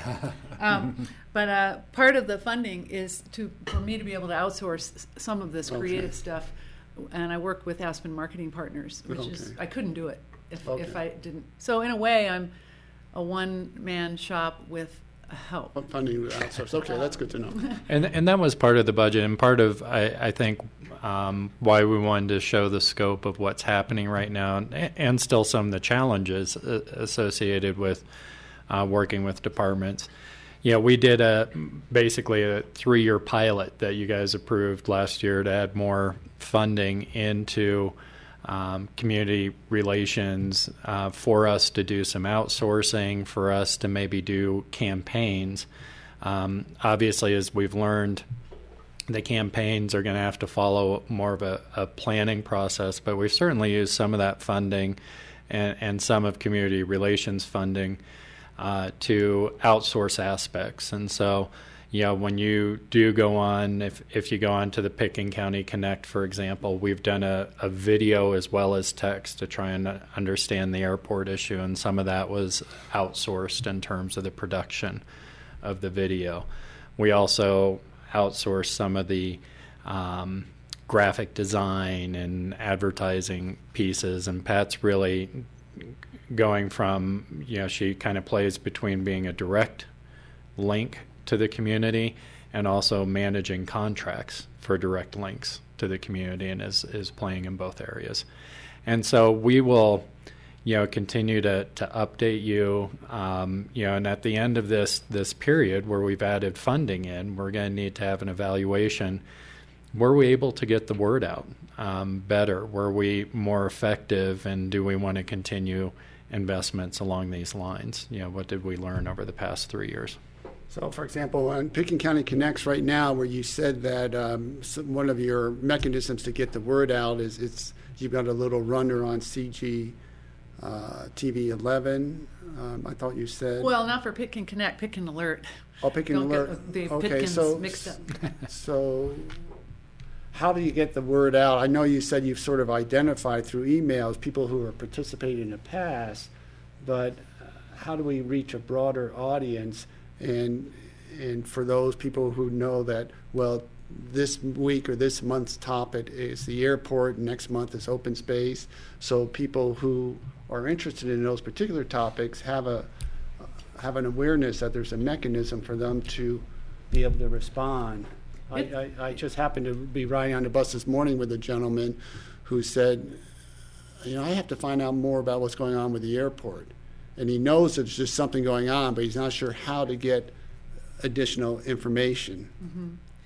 I mean, it is a process. Building the users for Pitkin Connect is similar to building the users for Pitkin Alert. Really, it's opt-in. You have to opt in, and we're told by the vendor that the best way to do that is through email. Some people think sending them an email is spam. So you walk a fine line between getting all kinds of email lists and then sending them out to everybody all the time. From what I'm told from other organizations that are doing it and from the vendor, is that we do it a little at a time. It builds, it grows. And we will be doing more visible outreach in terms of advertising of it. Just to kick it off for the air service study, as I say, we just used the emails that we already had. But we will be doing more visible outreach, that it's here, that we're using it. There are lots of ways, like, for instance, in a county commissioner meeting, maybe having a place for people to actually sign up, say, hey, by the way, if you want to join us on this topic, whoever's in the room, we could get their email addresses, send a piece of paper around the room and get their email addresses. Or maybe every time you open a county commissioner meeting as chair, you say, or at the end, say, hey, and we've got an open topic on Pitkin Connect right now. We'd like your feedback. We just have to start putting it out there little by slow, and it will grow. Yeah, I would think that when you do your weekly Pickett County column for the agendas and things like that, that should be part of that, at least on the bottom, along with Pickett County alerts. Here's Pickett County Connect, just as a way to inform the community. Is another mechanism to connect to the county and be able to provide input. Because it's an online thing, one really good way to do that is to have a banner, say on the newspapers. We all read the newspaper online and in person. I read it both ways now. But to be able to click through when you're already doing business, some other kind of online business, to be able to see that Pickett County Connect link and go, oh yeah, I heard about that. Click. If you're in your car and you hear a radio ad about it, you think, well, you don't pull over and get your laptop out and sign up. But if you're already online, so these are the kinds of things we'll be able to do with our new website, with online advertising, and also some print. We'll get it out there. We just haven't quite made it big. Great. We did a soft launch. Yeah, no, it's great. So I'd like to move on to the library presentation so that we'll have time to get through that. Thank you, Pat. Thank you. Thanks, Pat. Next, success factor 4, access to recreation, education, arts, and culture. We have Kathy Chandler, the library director. In getting ready for today's budget presentation, I went through again the core focus areas and found it interesting that a lot of the ways that the library is able to contribute to the core focus, the 3 different focus areas, are sort of paralleled by a new report that was just released by the Aspen Institute. Last month, they had convened a study in 2013, and their report came out last month, and it's called Rising to the Challenge, Re-envisioning Public Libraries. And Michael Owsley, who's not here today, had gone to the Aspen Institute session at the Aspen Ideas Festival this past summer, where they were discussing, and doing some of the work for the preparation of this report. But in that report, a lot of it paralleled the things that we have been trying to achieve through our library renovation project for the past several years. And one of the, if I can paraphrase just a little bit of it, the report calls for libraries to be centers of learning, creativity, and innovation in a digital age, and talks about them sustaining the educational, economic, and civic health of the community in order to promote a better trained and educated workforce. They also noted that they ensure equitable access and provide important civic space. So when you look, at the circle that we're in, livable and supportive community today, 3 of these success factors: self-sufficient individuals and families, improved community engagement and participation, as well as the access to recreation, education, arts, and culture, all sort of tie right back into what is stated in the executive summary of that report. And if you're interested in looking into this further, there's a couple-page executive summary at the beginning of the report, and then it's about maybe 60 pages long if you want to delve in deeper. But we've linked to it from our card catalog. If you go to our catalog online and look under Aspen Institute Libraries, you'll find this report comes up. And also you can get it from the Aspen Institute webpage. But what they emphasize in the report are 3 different things. One is people, that libraries already have librarians on staff who are able to facilitate learning and creation. And this is one of the new visions for libraries currently, that it's with information being so ubiquitous, it's no longer just a warehouse of books in a public library. It also needs to have the spaces, the staff to help, and the equipment for people to come in and be able to create digital content. This, in turn, if you look at the core focus area of the flourishing natural built environment, one of the focuses there is to responsibly maintain and enhance the county assets, and that relates to the second of the people, place, and platform. The libraries have a place in the community, that public libraries across the country have good prime real estate in downtown areas of all of the civic centers. And to take advantage of that with a design that recognizes that people aren't just consuming content, but also needing to be able to create them, to create content, that makes the citizens more productive, and it promotes a prosperous economy, which is the third core focus area. So what we've been trying to do here for several years is to create a re-envisioned library that is a third place for people to come and be able to get their work done. So I told George that after talking about this for 6 years, I feel like I'm hammering on the same subject over and over again, but George thinks I'm almost getting there. So anyway, I also looked at the different trends that John had led the county leadership team and the management team through a process where we were able to prioritize the different things that really ought to be worked on in this budget. And one of those trends was infrastructure renewal and modernization. So, as you heard from Joe talking about the need to work on the facilities for the general county, that's what we've been working on for the library for quite some time. So if you look at this architectural rendering for the addition that's being proposed for the library, we started with a team of architects and asked them, what can you do with the $5.7 million that we have on hand? And will we be able to do the addition that we wanted to get done while they were working on the roof of the parking garage? They came back with this design, which has a much lower profile than the design that we had gone to the electorate with and were unsuccessful back in 2012. But as you look at this rendering, on the left-hand side of the picture, you see part of the new children's room that's coming out onto the roof of the parking garage.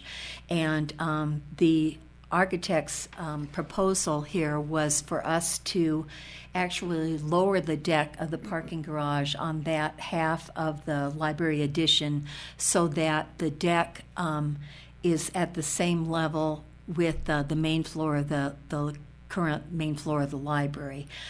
You'll recall that I've mentioned before when the parking garage was being built, it hit an underground stream, and so it sort of started rising up out of the earth, and what should have been a level playing field between the library and that parking garage, now you have to go down several steps to get into the main part of the library. So with this new plan, that enables us to have that whole left side of the building dedicated to the children's library and have it all on one level, so we don't have to consume a lot of valuable space for wheelchair access and ramps. And over on the right-hand side is the new community meeting room, and that has doors that can open out onto the public because we were still mindful of the civic area master plan that had been done, where it asked the library to try to revitalize the Galena Plaza when we were doing our addition. Another trend that was being featured in the budget this year was work on information technology. And this is a role that libraries embrace, where you're trying to help the public with the constantly shifting landscape of new technology, new software releases on their own devices, as well as the changes that we have in the way the library presents a lot of its e-content to people, so that you're we have workshops where we're teaching people about Zinio, where they can subscribe for free to full text and magazines that are downloaded to your iPhone, and also making sure that people have a level playing field. If they can't afford this kind of equipment at home, that we're able to provide access to the internet and to the digital content devices at the library. So when we're working on the new library building, a lot of expenses will be incurred just with technical equipment. In the meeting room, for instance, we're hoping to have grassroots cameras and a projection booth for them, a recording booth, I should say. Then in addition, there's a lot of small group study rooms, some of which will be equipped with smart boards where people can work together on computers and everybody see what's going on a shared screen. Another one of the budget trends was to meet the expectations of citizens and visitors of the next generation. And this, in looking at this trend, we are mindful often of the fact that our library building opened 23 years ago. It opened before the internet was available for the general public to be able to use, and so we have pretty successfully, I think, gone through that transition with our building. We had anticipated that and put in a lot of wiring conduit, so we don't have wires, that we're tripping over constantly. But there are other changes that people expect, in a public library now. People have been walking in for years saying, where's the room where I can Skype, or where can I talk on my phone? And so these are some of the things that we're programming into the new design, so that there's a lot of areas where the noise level will be dictated, hopefully, by the way that the furniture and the building is designed, so that you'll know that in some areas it's okay to talk, and in other areas they're quiet study areas where people are expecting to have their ability to contemplate and read respected. So anyway, we have been working, as I said, on the addition, and meanwhile working also on trying to raise funding for the renovation of the library. And we currently are working with a budget of about $10.4 million, and you'll see that in Connie's last sheet over the 3-year spread that we have. $10.4 million now that we have raised through donations and the bequests that we have had on hand and invested since 1997 from Alice Price and Doris Denker. And we recently also received a bequest from the estate of Margaret and Dwayne Johnson, whom some of you may remember. They were artists in this community. And also we were mentioned in Louise Cunningham's will. So we are now feeling comfortable with moving ahead with the renovation, but we are also embarked on a fundraising campaign because we know that we'll need still more funds in order to make it just really a great public space. So in the fundraising documents have highlighted the different comments that we focused on from the community meeting groups that we've held over the past several years to gain input on what people want in the library, and kind of married those with work that was done in a strategic plan for the building that was created back in 2009 by Susan Kent, a library consultant that had been the head of Los Angeles Public Library and the head of all the branch libraries at New York Public, and had quite a prestigious career.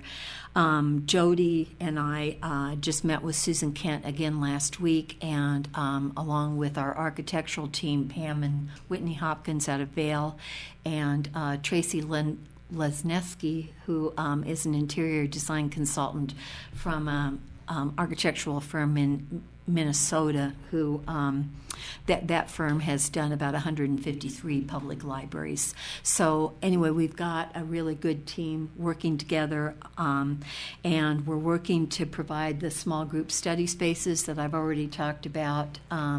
Also, we often heard from the public about more comfortable seating and reading areas, and we're looking at having the fiction collection in a part of the mezzanine that will be partially infilled with reading.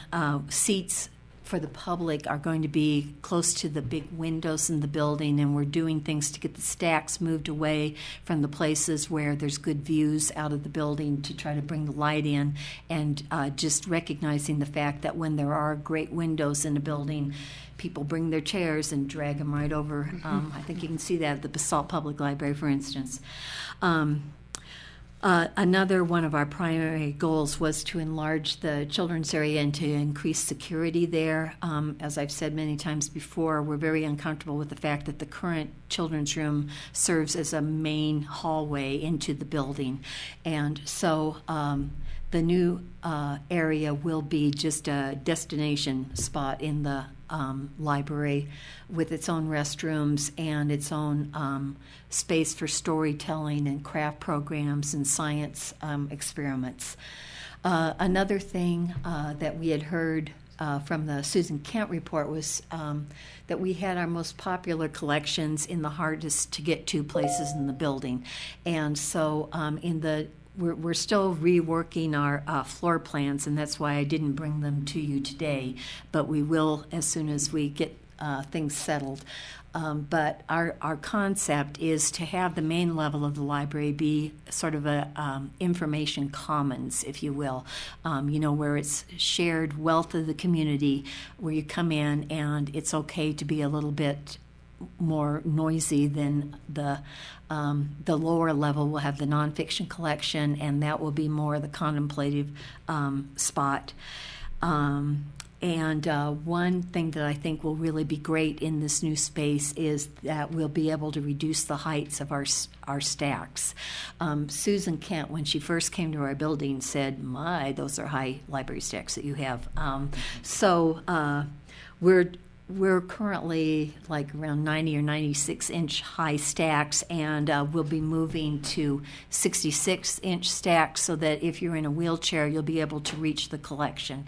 So I think that's really an exciting prospect, that really working to make the building more handicapped accessible. The young adult area, our young adult librarian is Genevieve Smith, and she's done great work with the teens in Aspen with the Teen Advisory Board. She has a monthly book club with them, and lots of fun programming every week on Wednesday when schools release early. She has things like films to book programs, and a pretty fun group of kids that follow her lead as far as reading recommendations. And I already talked about the fact that we're trying to optimize the light coming into the building and take advantage of the views of the fact that the library is in one of the most beautiful places in the world, and want to be able to see out better. Another, as I said, in the success factor, one thing was improved community engagement and participation, and we're really looking forward to the new community room, which I told you before is going to be named the William R. Dunaway Community Meeting Room, and we'll be getting away from this low ceiling where in the current meeting room you can't see films projected unless you're sitting in the front row, pretty much.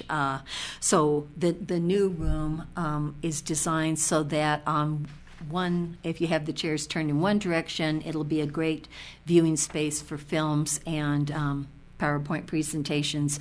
Turning the other way, it will be more for meetings and musical performances. We've spent money on making sure that the acoustics are designed so that the MAA would be proud to do performances there. And as I said, we're working to have things wired for grassroots so that if there are civic meetings there that need to be recorded and broadcast, we'll be ready for that. Our current meeting room, we had just library programs last year.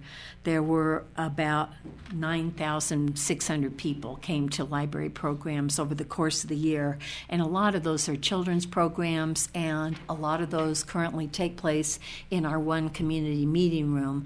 So we're looking forward to having the new meeting space attached to the children's room that will take those programs out of the community meeting room and make it more available for local nonprofits and businesses to use that space.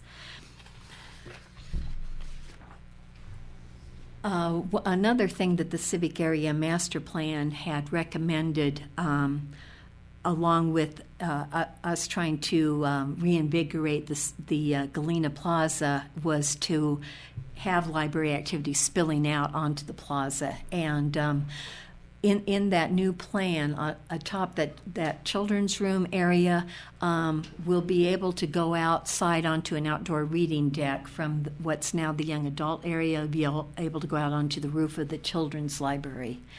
And, well, I guess I already talked about the new space for the children's programs. This is a program that we did with the Science Center as part of the STEAM summer reading program this summer, was focused on science. So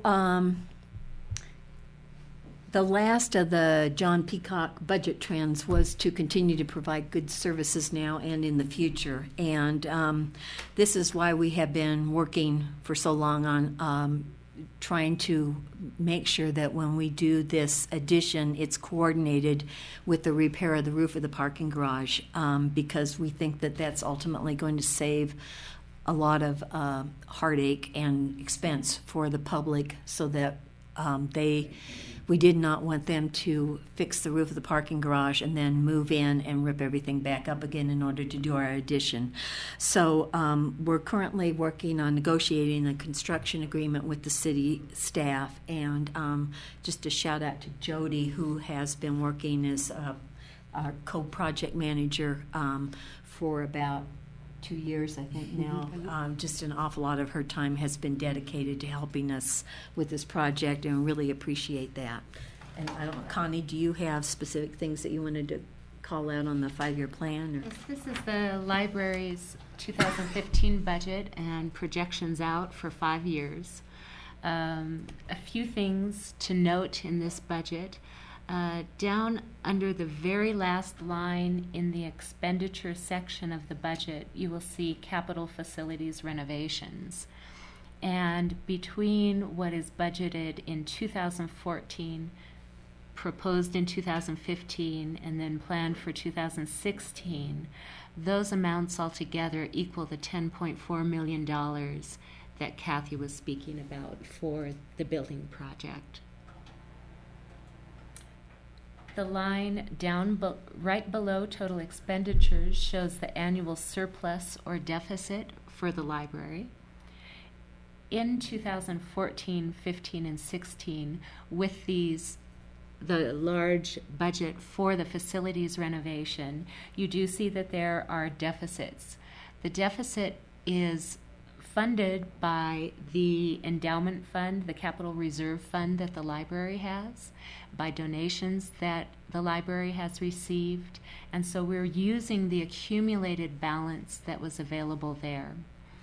Going forward from 2017 through 2019, you see that we have a surplus each year, $367,000 in 2017, and growing through the out years. So the library's budget is balanced within its operations, but we are deficit spending using prior accumulated fund balance in order to fund the capital facilities renovations.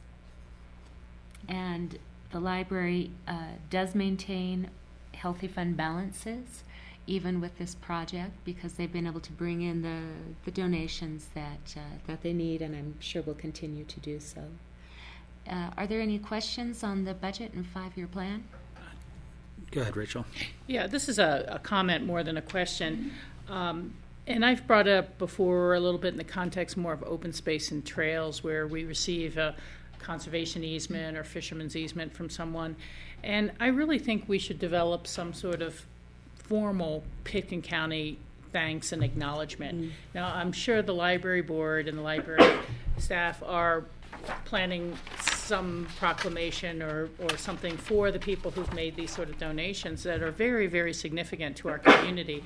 But I would really love to see us develop something that is a little more standardized as a plaque. You know, when someone gives a fisherman's easement or a corner of land for parking access to a trail or something like that, you know, we should be able to give them something and that they can hang in their office or something like that. And I just, you know, this is similar, that I would really love to see us start to develop a more formal recognition of those citizens who assist the county in these many endeavors. So that's the comment. George? So Kathy, so you mentioned that you're still in a capital campaign. That won't affect your ability to move this forward on the schedule that hopefully you're following, working with Jody and with the city. Well, we're just the real campaign is just being launched. In between this week and next week, there will be a major mailing that goes out. And one thing that the library board decided to do, you know, we have had fundraising through the years with the Friends of the Library. And so the members of the Friends and the mailing for the Friends this year and next year will be asked to make the best donation they possibly can, with the understanding that that will be used to help with the furnishing of the building. And where we are currently is we're in a little kind of a state of not really knowing exactly what the costs are going to be because things are still being designed. This has been sort of a rolling, you know, start out and get the addition done. We just applied for the license to build, when was that, a couple of months ago. Mm-hmm. So that license will be issued in the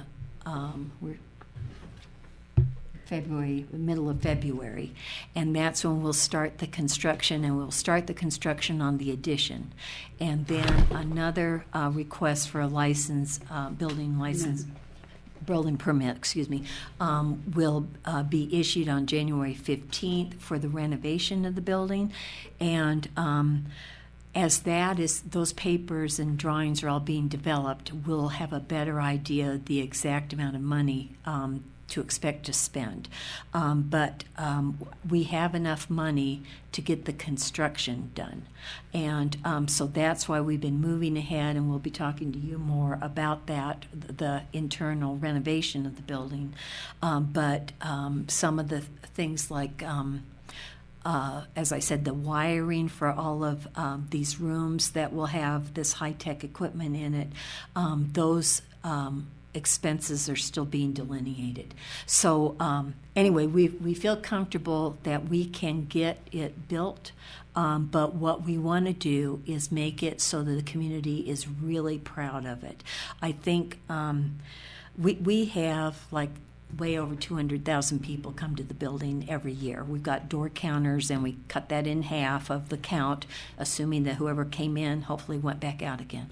So I know that a lot of people, you know, come into the building, and people have said to me, you know, I would not have moved to Aspen if you didn't have a good library. And you see real estate agents touring through with people, prospective buyers. So I think it's a real community asset. And I was talking to John, you know, Redmond, and he was saying how people want you to do the job right here. So anyway, the thing that is always the variable in any big project, the thing that you can always come back and try to fix later is furniture.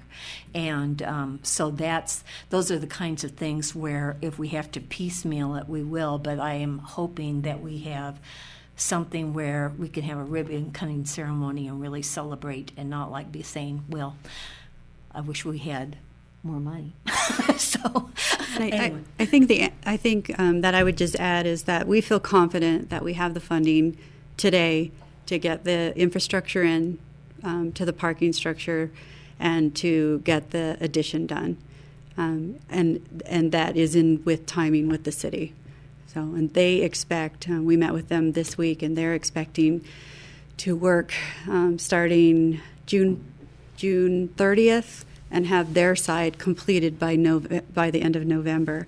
So they're aggressive. We're working together, and we're all starting to better understand the timing and the constraints right now, which we're working through.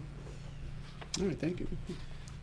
I have a couple of quick comments or clarifications in terms of some of the language used on the budget. On the budget 5-year plan for this, it says transfer of fund balance from capital reserve, but on our fund balance overview, it's calling it the library endowment fund. And I just want to make sure that we're not talking about our capital fund. No, it's different. It's the library endowment fund that we're talking about transferring those funds from.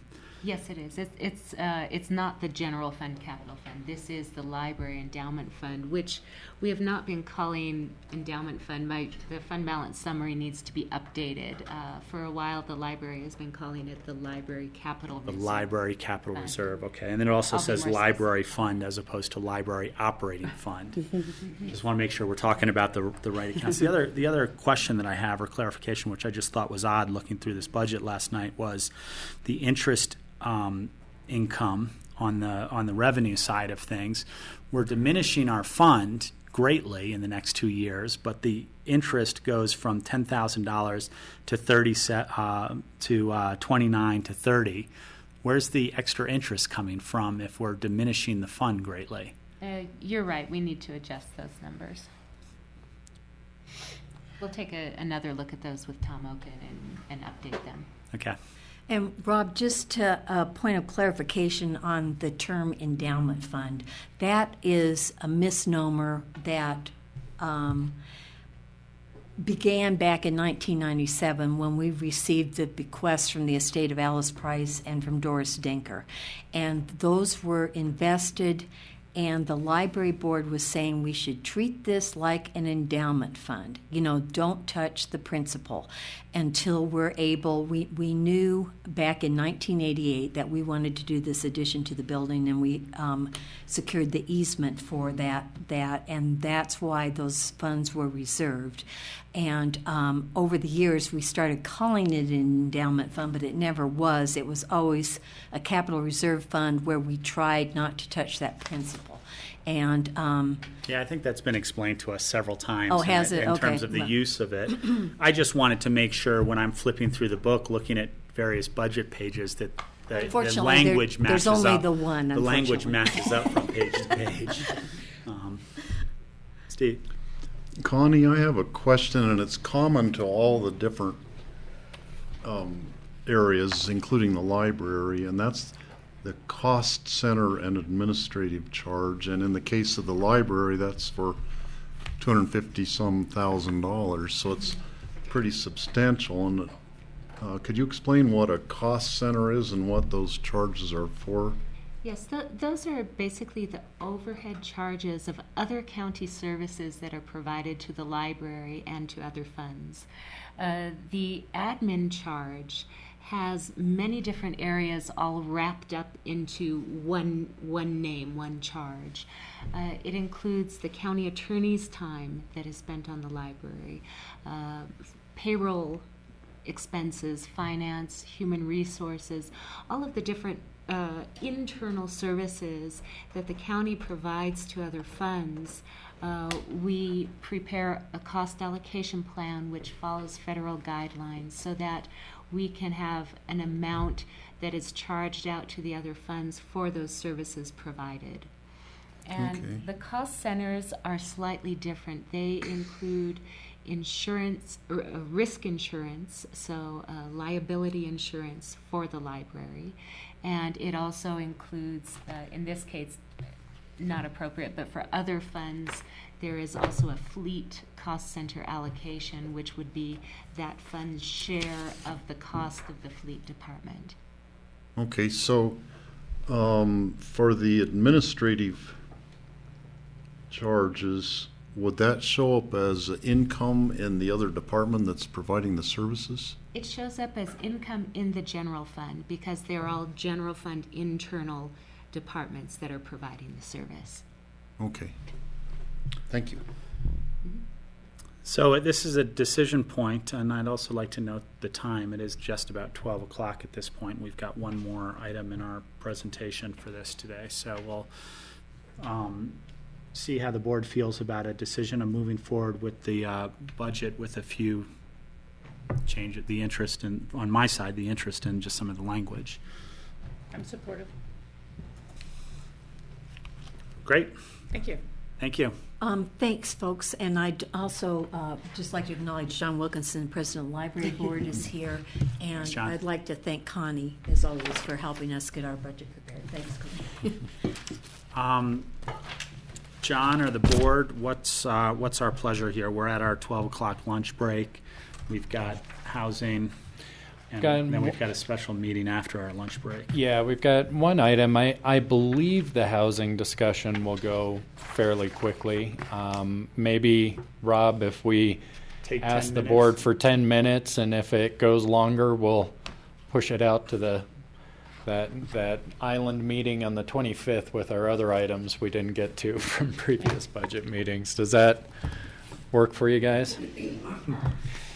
And you know what? I'll start off with APSHA while those guys are getting set. If you want to, there really has been no change over the last 5 years, and there's no change projected in our partnership with APSHA.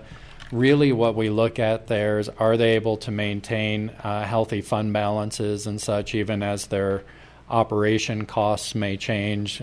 You know, they're renting some space now, which has changed their fees, and they're obviously, just like us, they're working under the city, and they'll have increased personnel costs and those sorts of things. But they also have other revenue sources coming in, and both the cities and the counties share of that operating portion of APSHA is not projected to change in next year or, frankly, right now in our 5-year plan.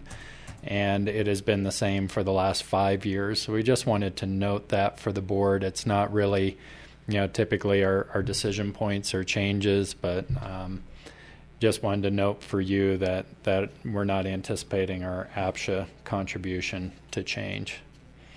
Great. I'll just tell a quick 2-minute story, and then about where we've been, where we are now, and then we can get into the numbers of housing. But when we first received direction from the board to start spending the housing fund down and buying units, we really looked between Blue Lake and Aspen, including Snowmass Village. And then some of the best value we saw were in Basalt with the Columbines. And they have proved to be that way. They are easily rented. Each time they've gone out, there is a list of people that would like to get into those units. But after we bought into Basalt, we started really focusing on the Aspen area for really primarily one reason, is because we saw some development opportunity in Basalt that we are continuing to pursue today. So even today, we continue to look in the Aspen area. We've brought many units to the board. We'll continue to do that.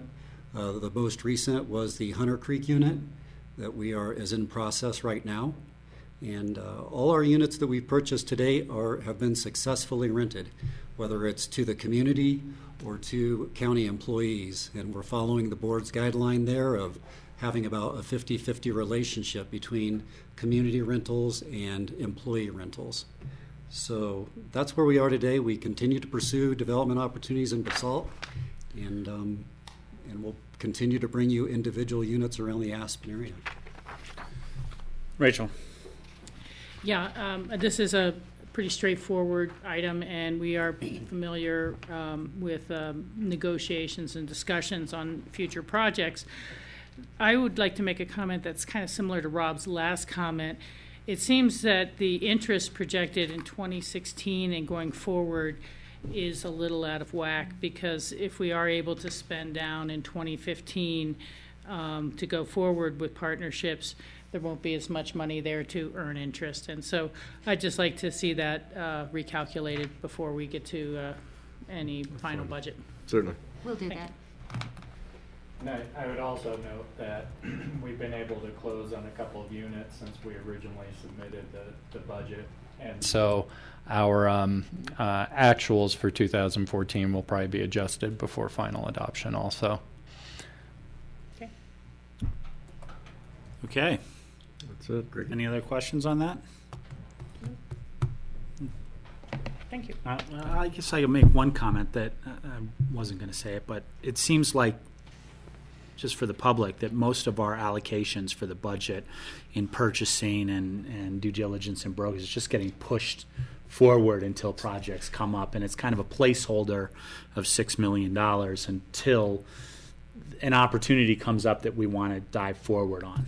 Rob, that's correct, and obviously this is going to be an area where opportunities will dictate the budget, and so if we have a larger opportunity, we may be coming to the board for a supplemental, which would reduce out years expenditures, or we may have smaller opportunities within there. It's as you know, it's a challenge sometimes to know exactly when those opportunities are going to come up and land. So, great, thank you. With that, we'll take a lunch break. Be back here at 1 o'clock. 1 o'clock. There we go. Very good. Thank you, everybody. Thank you.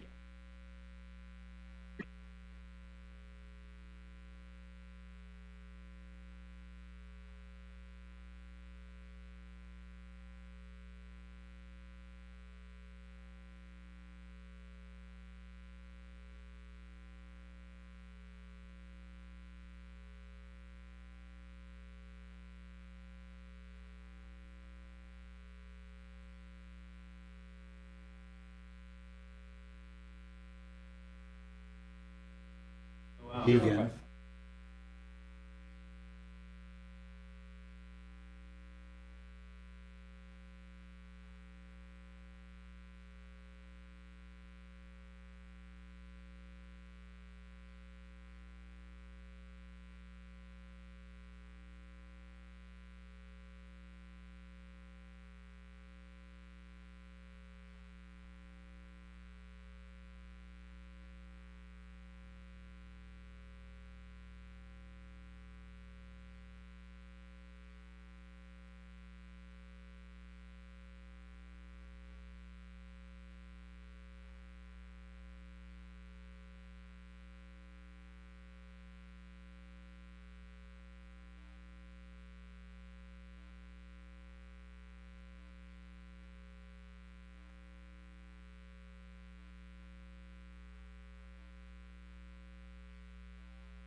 Welcome, everybody. We're back on Thursday, November 6th. We're in our work session, Board of County Commissioners, and we're going into our afternoon agenda items.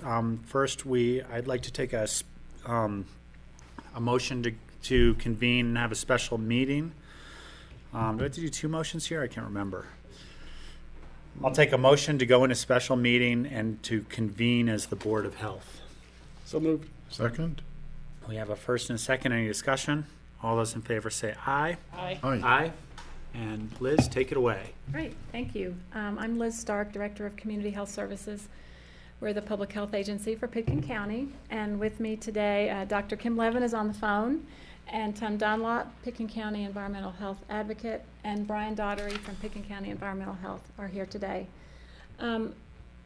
Our topics today will be hopefully a brief Community Health Services budget presentation, a 2015 budget presentation, and we'd also like to talk about Ebola, our hot topic, Ebola. Tom Dunlop and Kurt Dahl from Pitkin County Environmental Health did provide some updates in your memo. If time allows, then Tom and Kurt can address, and Brian can address those. But we thought we'd leave it open for the discussion about Ebola as much as we'd like to. So we'd like to have a two-way conversation and question and answers about that, if you like. So I'll start with our budget presentation. Just wanted to review, first of all, what our budget process is. Staff, that really includes myself and my office manager, prepare the draft budget in August. We started doing that over the last couple of years to accommodate the county budget process and the Citizen Grant Review Committee's review of the Healthy Community Fund proposals. This year it was a little bit different because of, you recall we had our joint meeting with the Community Health Services Board, and we had that conversation in August? And we wanted to have that joint board discussion again to particularly talk about financial roles and responsibilities of each board. We hope to have it done this year, but haven't been able to fit it in, so we'll do that in the future still. Hope to have a combined board meeting at the first of the year to talk more about the financial role, financial policies regarding the role of each board. So we prepared our draft budget early, and here we are in November presenting it to you now because of all those things that happened in between. Our Finance Committee did meet in August to review the draft budget, and typically we invite John Redmond and Connie Garofalo to those meetings. She did attend that August meeting and saw our draft budget and gave her approval, asked questions at that time. We didn't see any glaring changes that needed to be made. And then we have presented the draft budget to our board as a whole at our, that would have been our October meeting just a couple weeks ago. And so this is the next step, to have you all review it as the Board of Health and make any recommendations or comments that will go back to my board for the final approval. I just wanted to point out some trends that we've seen so far this year in 2014. In terms of program numbers, and our children's immunization program, we've seen a 35% increase in the number of children that we've seen. And you'll see this in all of our programs, actually. In children's immunizations, adult, and family planning, we've seen an increase in the number of people served. And we think that that's related to the fact that during the first part of 2013, we were just embarking on the whole insurance contracting business and didn't have that system in place yet. So we were actually referring many of our insured clients to other providers so that they can have their services covered by their insurance, because we weren't quite ready to do that. So we were turning people away, basically, during that first part of 2013. So I think that that's why we've seen an increase in the numbers, because now we're able to accommodate all those insured people that either we were seeing before or even new clients. Now, our income for children's immunizations remains low, because we're not seeing a large population. Even with that increase, we're not seeing a large number of children. We think that the children in our community who are low income or uninsured or on Medicaid, and even with insurance, are going to their primary care provider for their immunizations, and that's really in healthcare, that's what we want. We want children to have a medical home and to have their well visits with their physician, and as well as their sick visits, and to get their whole package of care in one place. So we think that children are primarily getting their immunizations there or with Mountain Family Health Center. Since they've opened up their clinic in Basalt, that's created greater access for our Medicaid and low-income populations. We do still have a pretty good business with adult immunization. So we've seen a 32% increase in the number of adults seen, and a 24% increase in that adult vaccine income. And that's a direct result of insurance billing, because many of those vaccines are covered by insurance for adults. The preventive services are covered. Same thing with family planning. Again, we're seeing more clients, and we're beginning to see more and more women who have insurance. So a lot of these trends are a direct result of the Affordable Care Act implementation. What's interesting about this Women's Wellness Connection program, if you remember, it's a program for women aged 40 to 64, and it provides free breast and cervical cancer screenings. And we've seen a dramatic drop in that program, where since I've been there for the last 8 years, we were steadily increasing that program. But because of the Affordable Care Act, women in this category, and these are women at 250% of poverty and above, and below, and they have to be documented. Have documented status. So those women are eligible for insurance on the exchange, and based on their income level, they would be eligible for subsidies. So they should be getting insurance at a very affordable rate because of their low income status. So I think that's what we're seeing, is that women in that age group are hopefully getting the insurance, and that's why we're seeing the numbers in that program drop.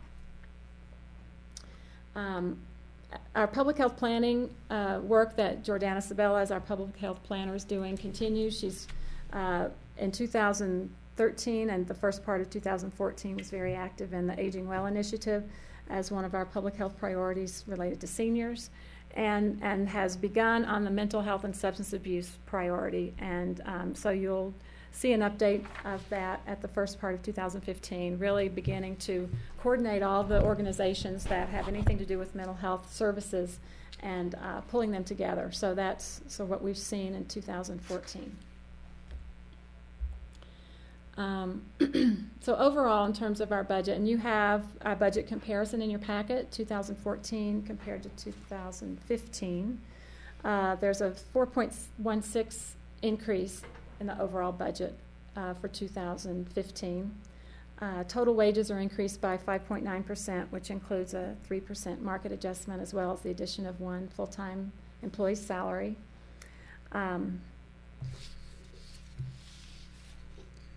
Total payroll, the total payroll sees an increase of 5.6% due to increased insurance costs and adding that additional employee to our health plan. We'll be in the last year of our Healthy Community Fund grant, our last year of our 3-year partnership for 2015, and we are not asking for any additional funds for that. And we'll, I think through the conversations we have about financial responsibilities of both boards, we'll be talking about how Community Health Services works, partners with the Healthy Community Fund in the next partnership rotation. Some of the things that we projected for 2014, we realized, we projected that we would see our increase in income from insurance billing for our largest programs, immunizations and family planning, and we did. We also predicted that we might see a decrease in our local foundation funds, and we lost our Aspen Valley Medical Foundation funding, as many organizations did, as well as our local Komen grant was decreased this year. We will be submitting that Komen grant in the next month, and so don't really have a sense yet for what that will look like for next year, but we did see a decrease for 2014 based on their available funds. Our state of Colorado contracts really have remained static. We haven't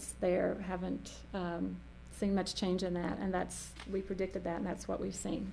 So we were fairly accurate in what we expected to happen in 2014. Again, our goals for this next year include always responding to whatever community needs arise, whether it be enterovirus or measles or pertussis or Ebola. we're still at a point where we're maintaining all of our existing programs. There's a lot going on in the healthcare world in terms of community health worker models, and we're in conversations with all of our regional partners about how public health might fit into those new kinds of healthcare models. But at the same time, we're continuing to feel the need to maintain our existing programs. No changes there that we anticipate. We'll continue to monitor our insurance billing practices and our building capacity for the public health planning and health promotion activities. Any questions for me? George? Liz, when you talked earlier about, when I'm looking at the budget, how the child immunization fees have gone down because hopefully that they're going to their family physicians. But then I look a little further down and I see that the flu shots income has gone up substantially overall. So, and I'm wondering if you could talk about that, and perhaps Dr. Levin could talk about flu season as well. I know most of the topic is Ebola, but we're into flu season as well, and how projections and availability of shots and things like that. Sure, I'd be happy to. In regards to the budget, we expect our insurance billing has impacted our flu income also, just being able to bill insurances for the vaccine as well as an administration fee. So that has resulted in increased income for flu shots this year and will next year also. The other thing is we purchased what is called a quadrivalent vaccine this year. It has 4 strains of the virus in it, 2 A's and 2 B's. Most typically it has had 3 strains in it, 2 A's and 1 B. So that vaccine was more expensive.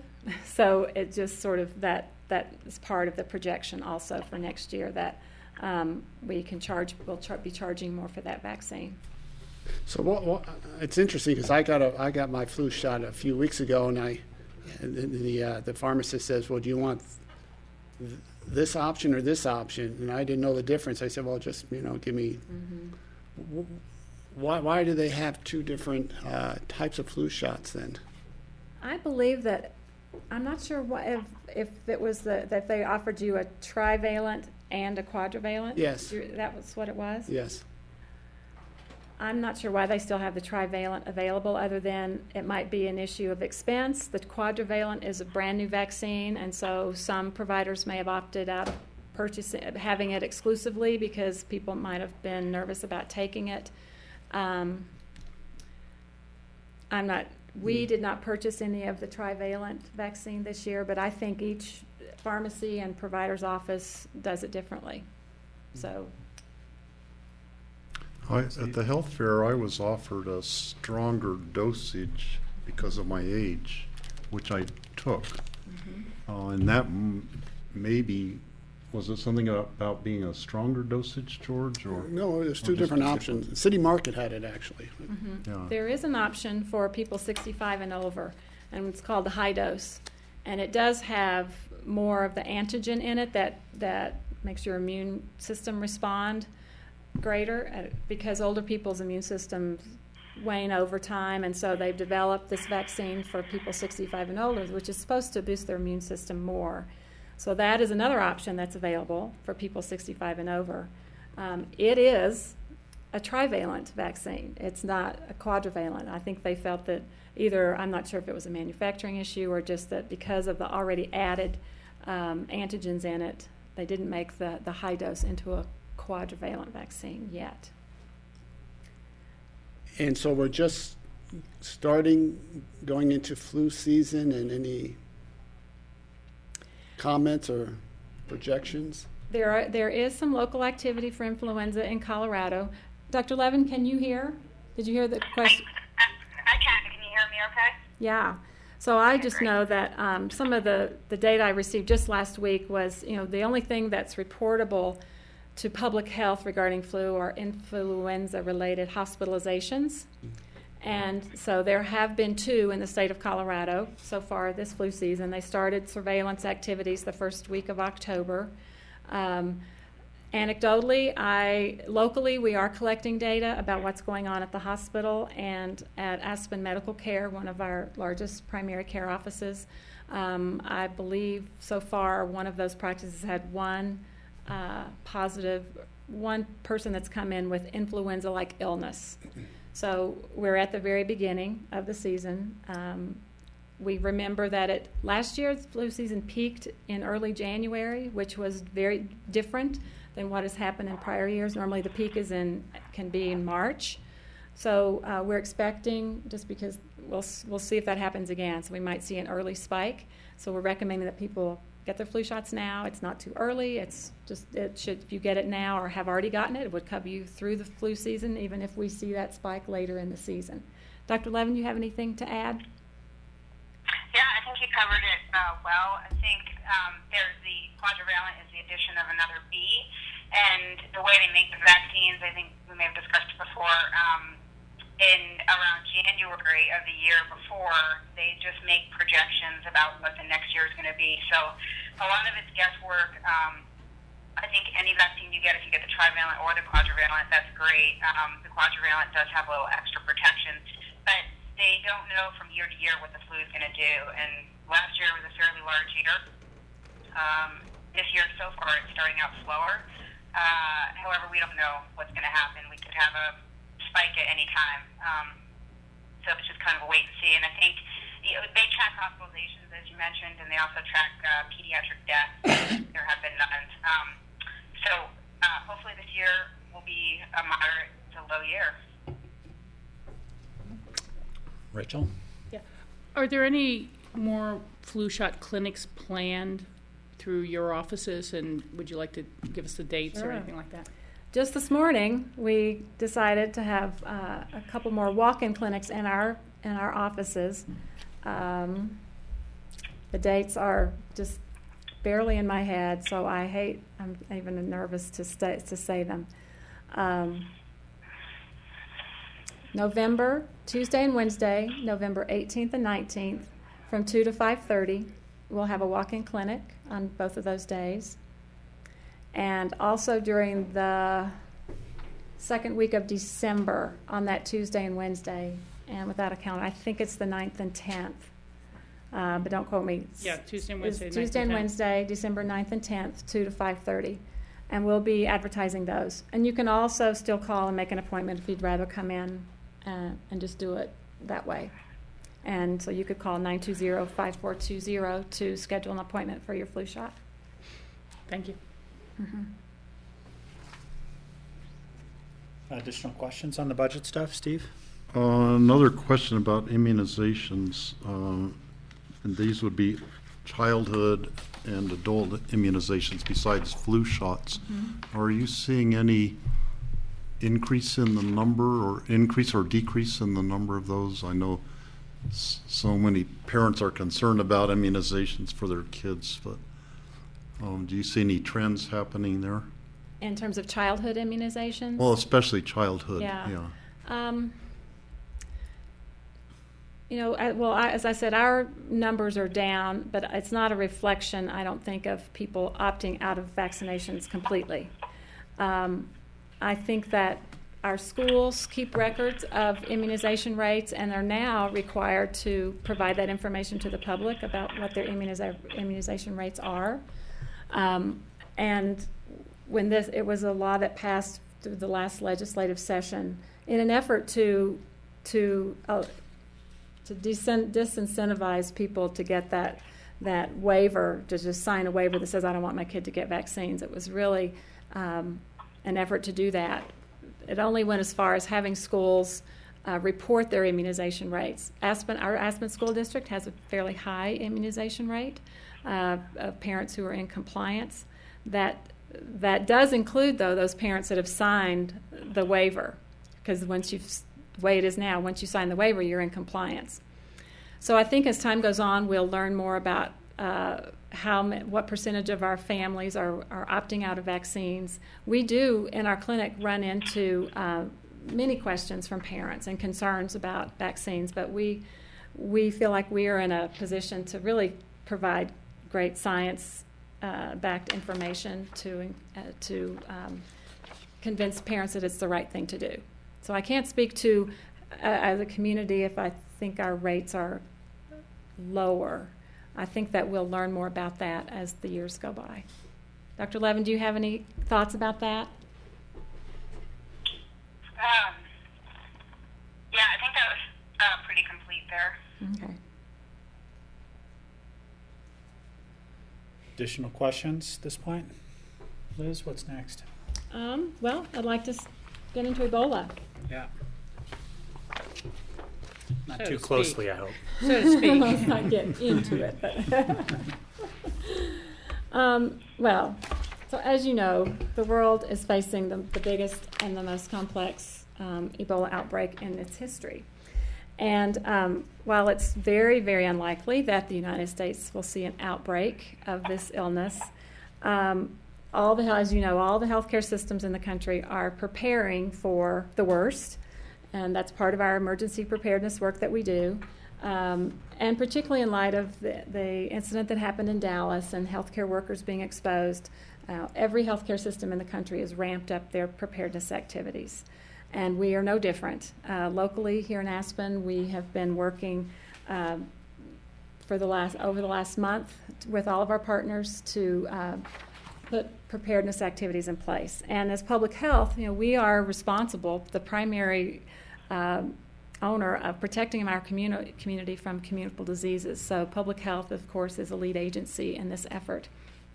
What I provided for you in your packet is just an overview of Ebola, what it is, and so we can just sort of set this story straight from the beginning about what it is, how you get it, what the symptoms are, and then I'd like to go into what locally we've been doing in terms of our preparedness activities. So Ebola has previously been known as Ebola hemorrhagic fever. It's a very rare and deadly disease caused by infections with, most generally where it came from was primates. Monkeys and chimpanzees was where it originated, they think. It's a virus, and it was first discovered in 1976 near the Democratic Republic of the Congo. And there have been sporadic outbreaks of Ebola since it was discovered, and it was, I'm sure, happening even before they discovered it.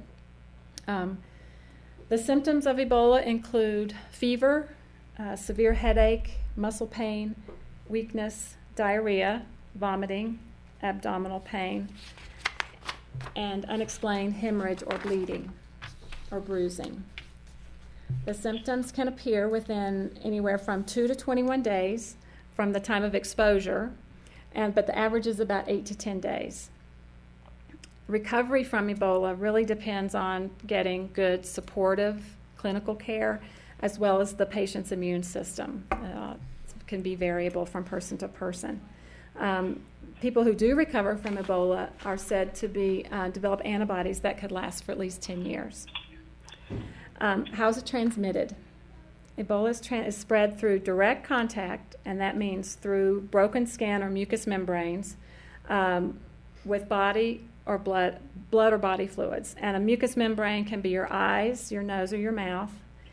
And the body fluids can include urine, saliva, sweat, feces, vomit, breast milk, or semen. So you have to be in direct contact with one of those bodily fluids into your mucous membranes with a person who is sick with Ebola. It can also be transmitted through an object like a contaminated needle or syringe from someone who has been contaminated with the virus, or also from infected fruit bats or apes or monkeys. So they think that the bats were the original reservoir of this virus. It cannot be spread through the air or water, and a person is not contagious until symptoms appear. The people who are at greatest risk of exposure to Ebola are healthcare workers and those family or friends who are in close contact with an Ebola patient. They really are the most at risk.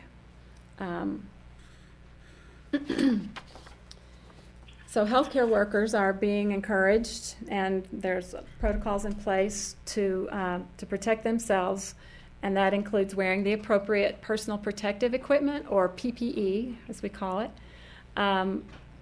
practice proper infection control measures, isolate patients with Ebola from other patients, avoid the direct contact with the bodies of people who had died from Ebola, because the bodies are still infectious even after the person has died.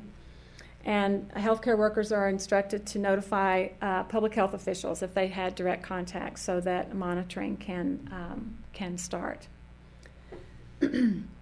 The diagnosis of Ebola can be tricky at first because the symptoms look like other things. So if someone is coming from one of those African countries, another diagnosis might be malaria or typhoid fever, because the onset could start with fever and some of those other nonspecific kinds of symptoms. But if you've had the exposure and the symptoms, then prompt action is needed to isolate that person and to act as if we're suspicious of Ebola. Colorado does not have the ability to test for Ebola. The CDC currently is the only location that has those testing capabilities. So what states would do is collect the specimens and send those to the CDC for testing. We're told that might take anywhere from 2 to 3 days to get those results back. There is no treatment for Ebola. There's no vaccine to prevent it, and there's no medicine to treat it. As you've heard in the media, there are many theories about using the blood transfusions from people who have been infected and survived. There are many experimental drugs in the making now, but to date there's not a specific treatment.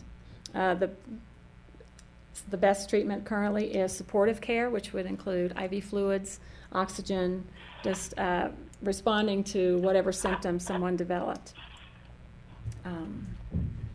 Any questions so far or comments?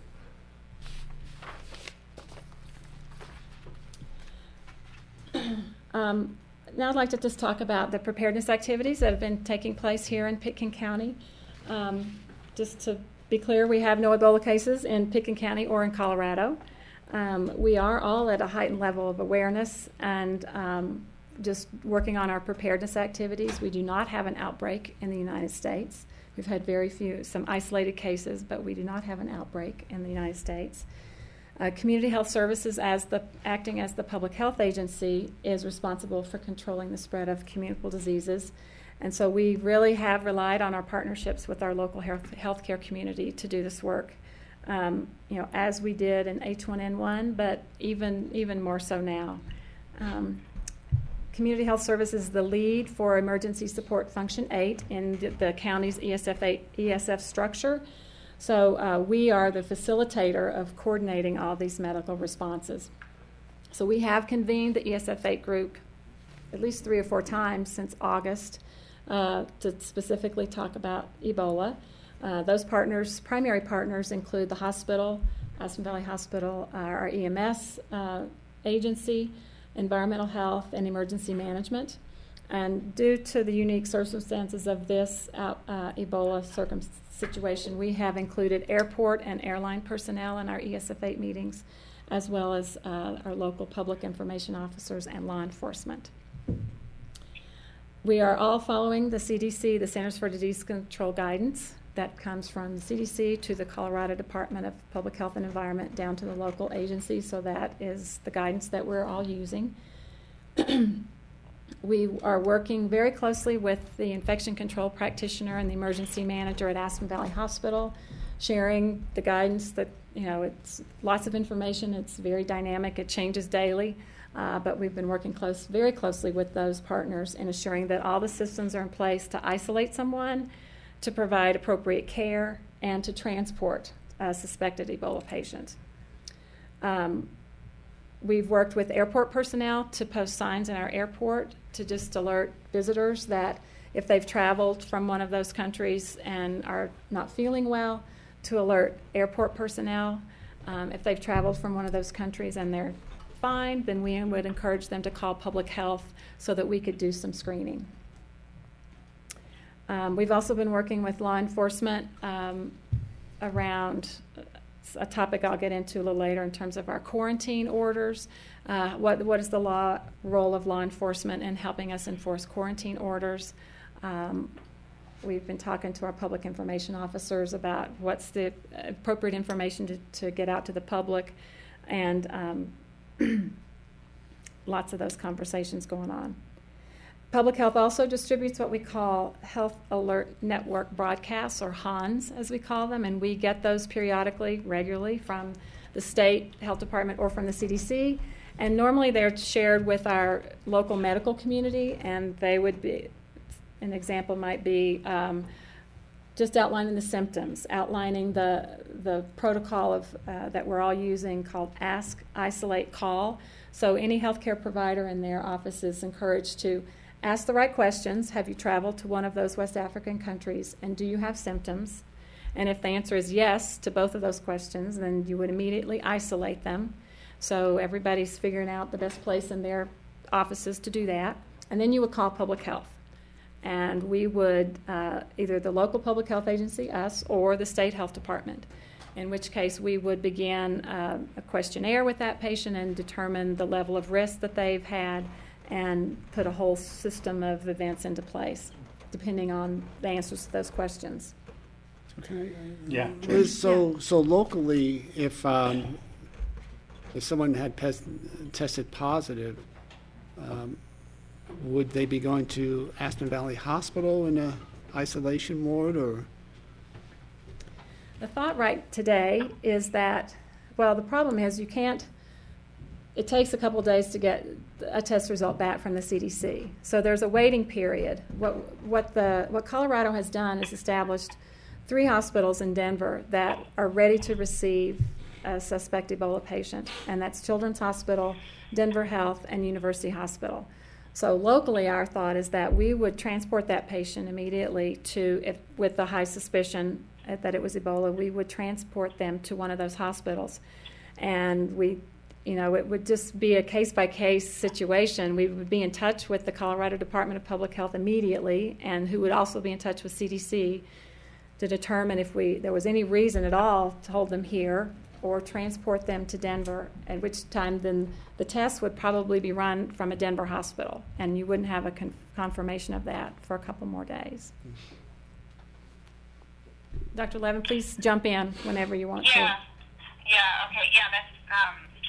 that is our protocol. And in terms of the question, I think you asked whether somebody would go locally to Aspen Valley Hospital, is that right? Yes, Okay, yeah. As Liz mentioned, it is going to be a case-by-case basis. If somebody is really sick and they're vomiting and having diarrhea and they can't drink, they would be transported to Aspen Valley Hospital, where there have been a lot of recent efforts and a lot of work done to prepare the hospital for the possibility of this happening. The hospital has recently built a new isolation unit right off of the emergency department, where anyone else who is in the emergency department would have no exposure at all. It is a completely isolated, self-contained unit should something like this occur. And there's been a significant amount of work put into creating this unit and to training hospital healthcare personnel in terms of using PPE, personal protective equipment. There's been updated recommendations from the CDC about PPE, and all of these have been updated through the hospital, and every healthcare worker has been trained to use them. So if somebody were really sick in the community, we would provide services here, and we're well prepared to do that at Aspen Valley Hospital at this point. If all systems go as planned, which currently there's been a lot of advances even in recent months. Currently, every person entering the country from West Africa, there's almost 100 a day, apparently, are coming into one of 5 designated airports in the United States. In each of those airports, the CDC has a site where they will be monitoring everybody that comes in. So all of their demographic information is collected. They're given a lot of information. They're given a thermometer, and they're taught about self-monitoring. At that point, the CDC contacts every state department, health department, where each of these individuals are going, and then they contact local community health departments. So if all goes as planned, which systems are currently now in place as of just a couple weeks now, we will be notified of every single person entering this community who has come in from West Africa.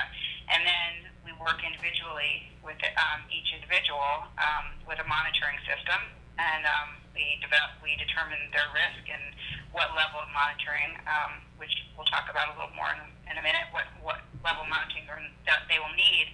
And the plan is, if anyone were to start getting sick in any way, develop a fever, or develop any one of the symptoms that Liz had mentioned, we will catch them very, very early on. So at that point, they will be at home. They might feel a little uncomfortable. They might have a little headache, but they do not need emergency medical care. And we'll work with the state and we'll work with the CDC at that moment that they contact us through this monitoring system to get them likely to one of the 3 hospitals in Denver. So we've been working hard on these protocols, and I think at this point, if everything goes as planned, we'll have everybody monitored who may enter our community and work with us closely and really catch people who are very early on, if any of this were to even happen. Rachel's got a question. Yeah, well, I'd like to thank you for the information about the traveling, because that was my impression, that there was an initial screening first coming into the country, and no one will be going through their first screening at the Aspen airport. That's just potentially follow-up. And I guess I wanted to kind of ask, and I know you guys have the statistics, about how many people annually die from succumbing to regular influenza. Is it? Do you hear that? Yeah. How many people die from influenza annually? Yeah. I think it varies. What was the number last year? I mean, it's gotten as high as 20,000 in the United States. Yeah. I've even heard between 30 and 60,000, depending on the year, any given year. Depending on the year. Yeah. So I just want. Yep. I just want to emphasize that while there's a big media attention to Ebola as is appropriate, and the preparedness, but at the same time, having your basic flu shot and having your flu shot for your families might be far more protective of your family's health, especially the elderly, especially infants, young children, who are protected by all of us being vaccinated. And let's just not lose perspective about what really is a health threat. Said very well, Rachel. Thank you. Rachel, I think that is an excellent point, and I wanted to address that as well, and just really address the public fear on this, that it's a hot topic. It's an unknown illness. It's received a lot of media attention that has blown it out of proportion. And I think in terms of risk to the general public, it's basically zero. I think the only risk may be the healthcare workers if that were to occur. So yes, influenza. We're still currently in a pertussis outbreak in Colorado, and if you look at diseases in terms of their infectivity rate, meaning if one person gets it, on average, how many does that one person infect others? Measles, which has also had recent outbreaks, and pertussis are high. It's about 18 to 20. Ebola is 1 to 1.5. If we put all this in perspective, as you said, influenza, pertussis, these illnesses are much more pertinent to the to the community, and Ebola has just been really, it's gotten a little out of control, and we as a community needed to prepare and create protocols for the possibility, but the numbers are just incredibly low and likely not to ever even affect anyone in the community. Thank you very much. Additional questions? I'll just wanted to mention a couple other things happening here locally, that Dr. Levin has volunteered to be the liaison between public health and the hospital and our local medical community. So she's communicating with them about the most recent CDC protocols, the Ask, Isolate, Call. We're supporting them, and the hospital included is supporting them in learning about personal protective equipment And so we didn't want to leave them out there on their own too much. So Dr. Levin has been communicating with them directly about all these protocols. One of the other things that's come up during this whole Ebola thing, which is really of benefit to us to learn to iron out our own local processes, is about quarantine and isolation orders. In many communities, public health agencies use these orders on a regular basis for active tuberculosis cases. We've been fortunate in Pitkin County that we've had a couple of active tuberculosis cases over the years, but we've never had to issue a quarantine or isolation order. But many communities do this on a regular basis.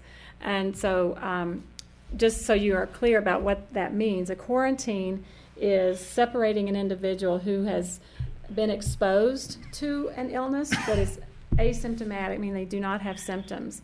So, for example, in the case of Ebola, if someone had some suspicion of a suspicion of high exposure risk, then we may, with CDC and CDPA, Colorado Department of Public Health's guidance, want to issue a quarantine order where we actually restricted their movements, asked them to stay home because their exposure risk was high enough to warrant that.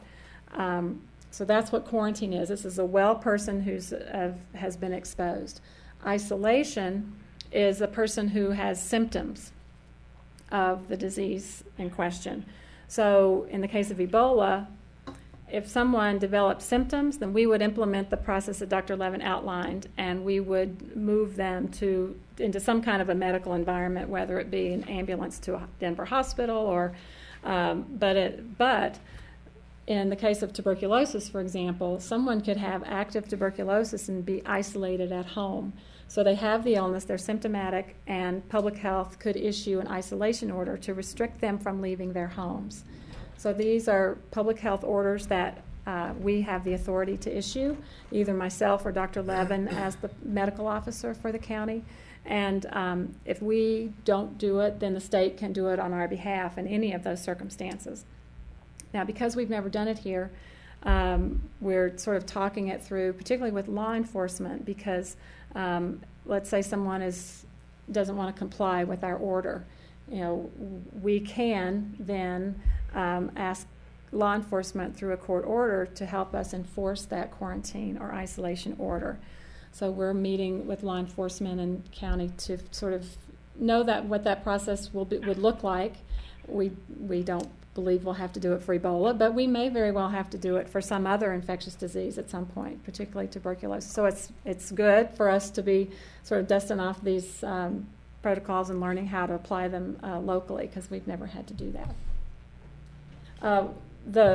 And then, of course, we do have this public health monitoring order that Dr. Levin outlined, where we would be notified of someone coming back into our community, and as long as they remain asymptomatic, we would monitor them for just with a daily phone call.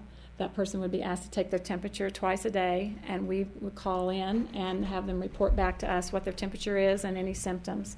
And so that's sort of the lowest level of monitoring for someone who's considered to have a low risk exposure. And the other role of public health would be, if we did have a confirmed case of Ebola, then we would do what's called contact tracing, which we do in any other communicable disease, every other day of the week, where we would find out who their contacts were and perform questionnaires and surveillance with those people. So that would be another role of public health, one that we're used to doing. Any other comments or questions? I just wanted to add to what Liz said, that I think all this is very interesting with personal liberties versus the public health and laws. But in terms of Ebola, I don't foresee us at this point, with the current systems that we have in place, which are going to catch very early symptoms, if any. If someone develops any early symptoms, they're going to be transported to one of the Denver hospitals. So I don't foresee having to use a quarantine, like a legal quarantine, because I think if anybody is high risk enough, if they get the disease, they're not going to be quarantined at home, certainly, as in the case of TB. They would immediately be transported. So I don't actually see us potentially using a legal strict quarantine on anybody. At this point, the states have the decision to use quarantines or not, and the state of Colorado does not use a quarantine system right now for anyone entering for Ebola. There's about 5 states that are using them currently. So that's what our current protocols would be. Any questions about other local activities, things that we're doing here locally?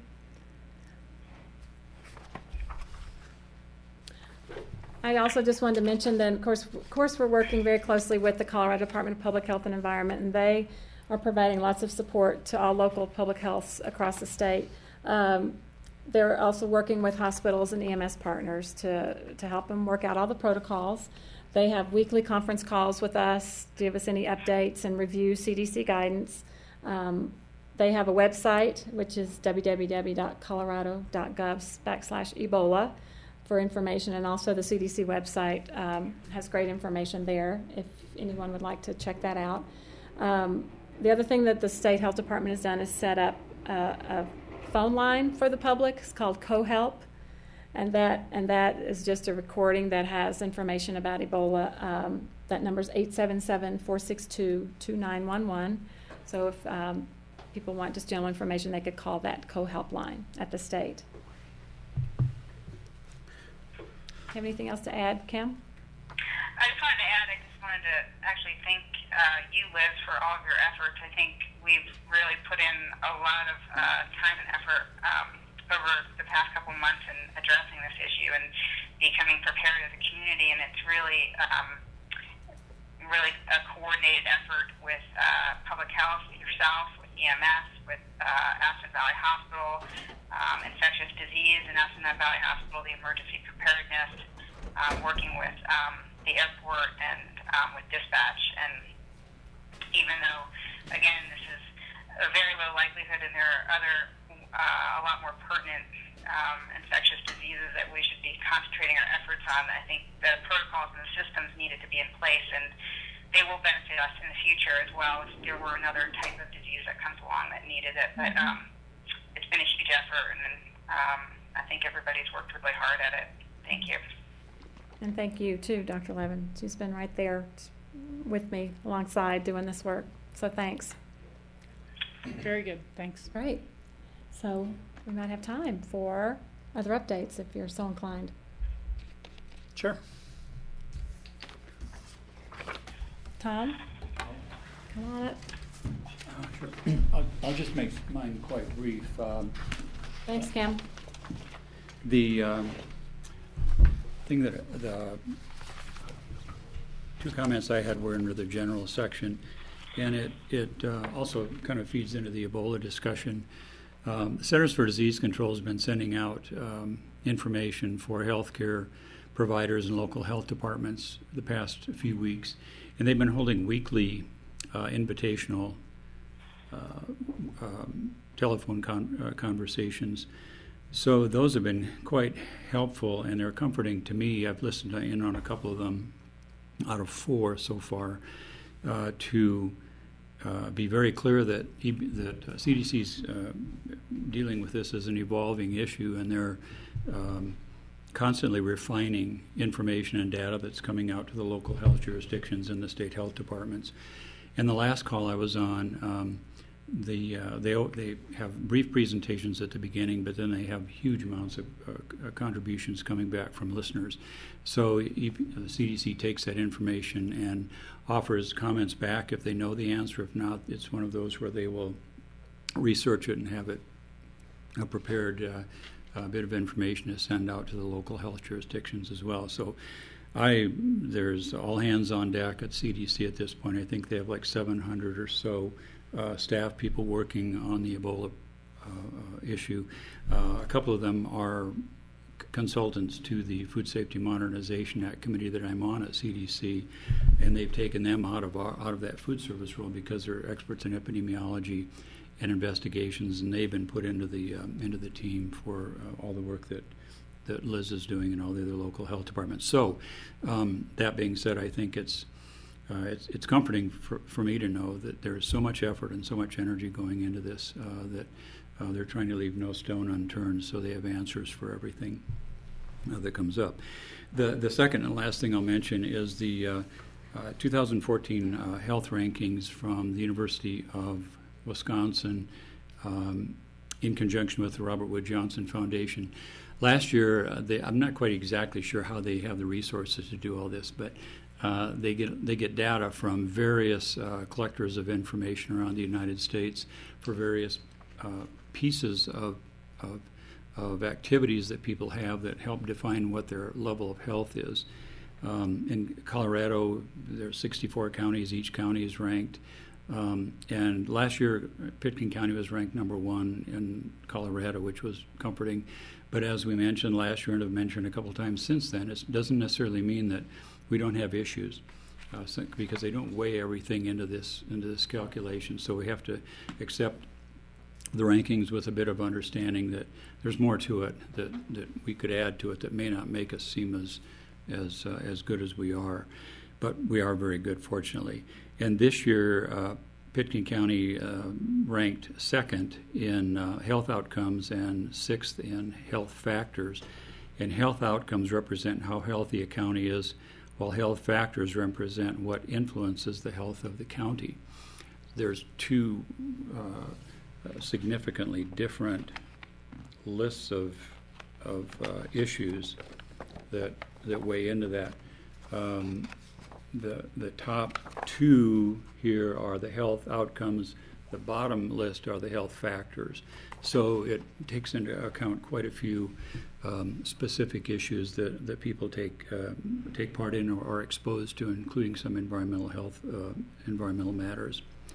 So we don't have time to talk about the whole report at this meeting, but I've suggested in my comments to you and offered the web page that whoever is interested take a look at it, because it really is helpful and helps us plan strategies and maybe helps define trends that the county could be assigning resources to regarding budgeting or resource placement or that sort of thing. So, but we're still a very healthy county, proud to live here and be a part of the awareness level that our citizens have and their own contributions that in fact keep us at that level. So I'll stop at that point. Brian, do you want to add anything to Kurt's report in the memo? Brian, you have to come up. You have to come up to the mic if you're gonna. Copied it. I was just reading it on my phone, and it's really, really small.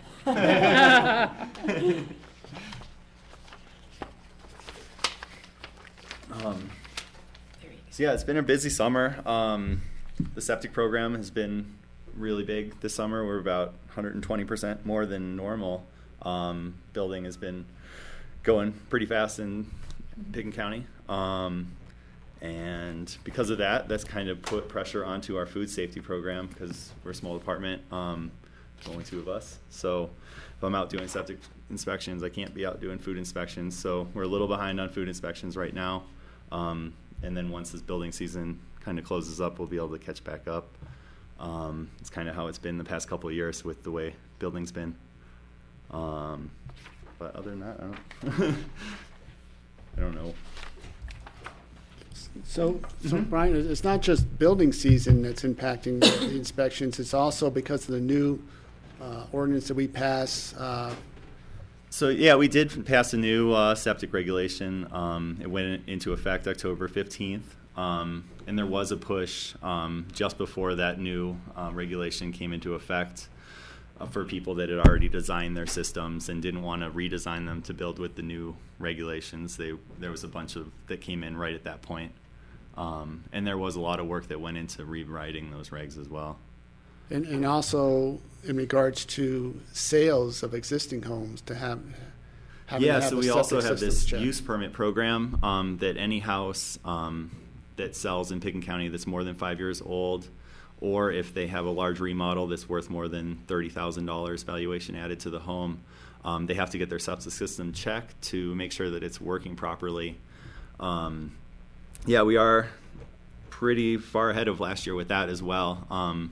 between remodels and I don't know percentage-wise sales versus remodels, but I think we're about 20% more than we are last year in that type of permit as well.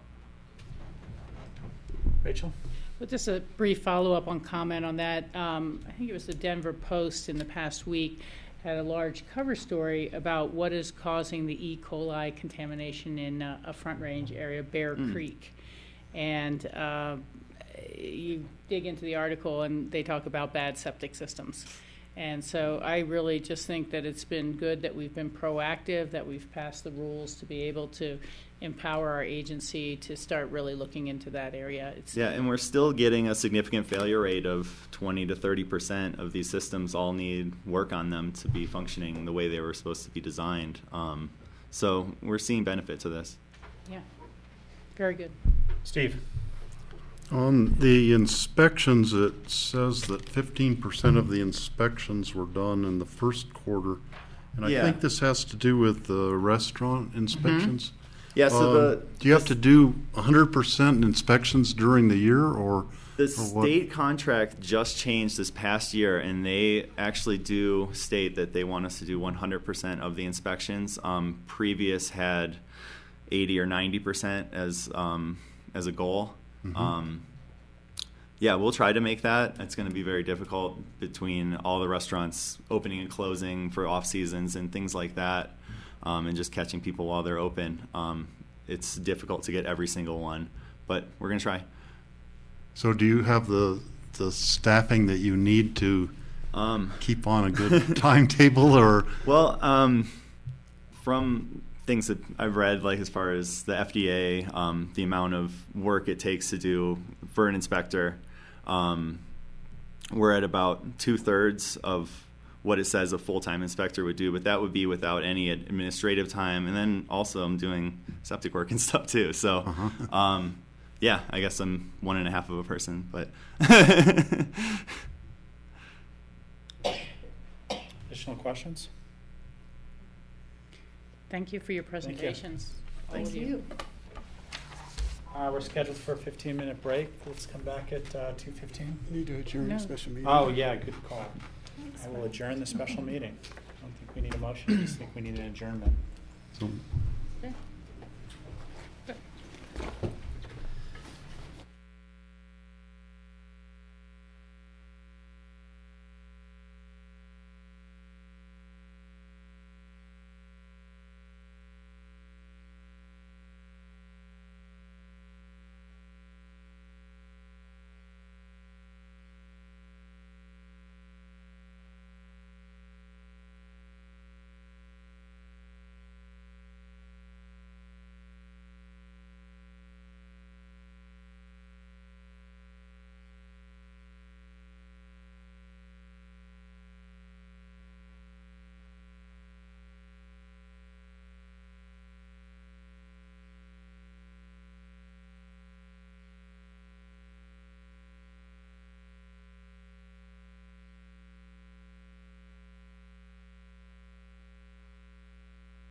Welcome back, everyone. Today is November 6, 2014. This is our work session, Board of County Commissioners, Pickens County, Colorado. And we are, in our afternoon agenda, we're going to move into some discussion about recycling agreement between the town of Snowmass Village and Pickens County Solid Waste Center. So, and Kathy's here to present. All right, thank you. I'm Kathy Hall, Solid Waste Manager, here with Brian Pettit, Public Works Director, and we have two special guests today. Ann Martins, the Public Works Director for Town of Snowmass Village, as well as Dave Ogran, the Trash and Recycling Superintendent for Snowmass Village. So we're here today to talk about an intergovernmental agreement with the Town of Snowmass Village to continue recycling partnership with us and them. And it started out, we have been working with Snowmass Village, for over 15 years, at least, long before me. And we've never had anything in writing, but they've been bringing us the recyclable materials they've collected, and we've been accepting them and transferring them out. This year, when we switched over to the single stream operations, Dave came in and talked to me, and he's like, we've never had anything in writing, and it's time maybe we get something that kind of covers everybody and make sure that if I leave or Dave leaves, there's something in writing that partnership continues, because Town of Snowmass Village relies on us for a convenient, cost-effective point to drop the recyclables to be taken to market and processing. So, as the background is, the Solid Waste Center, we expect to continue to serve as a transfer point with no tonnage limits. We treat all the recycling companies, the haulers that bring it in, a little bit differently. When we switched to single stream recycling, we had to put a volume limit of 40 tons per hauler. Because we simply couldn't handle the volumes much over 40 tons. However, being a governmental agency, Town of Snowmass Village, we were making an exception. So no tonnage limits we're placing on the Town of Snowmass Village. Before you go any further, is that tonnage limit per year, per day? Per year, per calendar year. And what happens to the extra recyclable materials if they collect more than that tonnage limit? They have to find their own route to get it to a processing facility. MRI is the one that goes over the 40-ton per year limit, and they haul directly to Eagle County. Okay. So just follow up that. So we have a limit for the haulers. Mm-hmm. But you don't have a limit for, at least what you're suggesting, we don't have a limit for Town of Snowmass Village. So if Town of Snowmass Village goes above a certain point, does that mean we have to lower the tonnage limit with the providers at some point because the landfill can only accommodate so much? No. None of the haulers except for MRI ever go over the 40-ton a year limit. They're small haulers, and we really designed it that way to make sure the small haulers still had a place to bring recycling. Because they are limited, on their size, and the cost to get it to market or a processing facility would just be too great for that. So we will keep it the same with no limits for Town of Snowmass Village. And then we average about 400 tons per year with Town of Snowmass Village. The reason is because it costs more for us to haul those recyclables out of the landfill than it actually costs them the $25 per ton tipping fee. So we're still providing a subsidy. We're providing a subsidy to the private businesses as well as the Snowmass Village. So moving forward, the Town of Snowmass Village will continue to pay the tip fee for recycling as set by the Solid Waste Center, and currently right now that's $25 per ton. The Solid Waste Center has been providing Town of Snowmass Village with a $10,000 a year annual subsidy. We've both agreed that subsidy will be discontinued.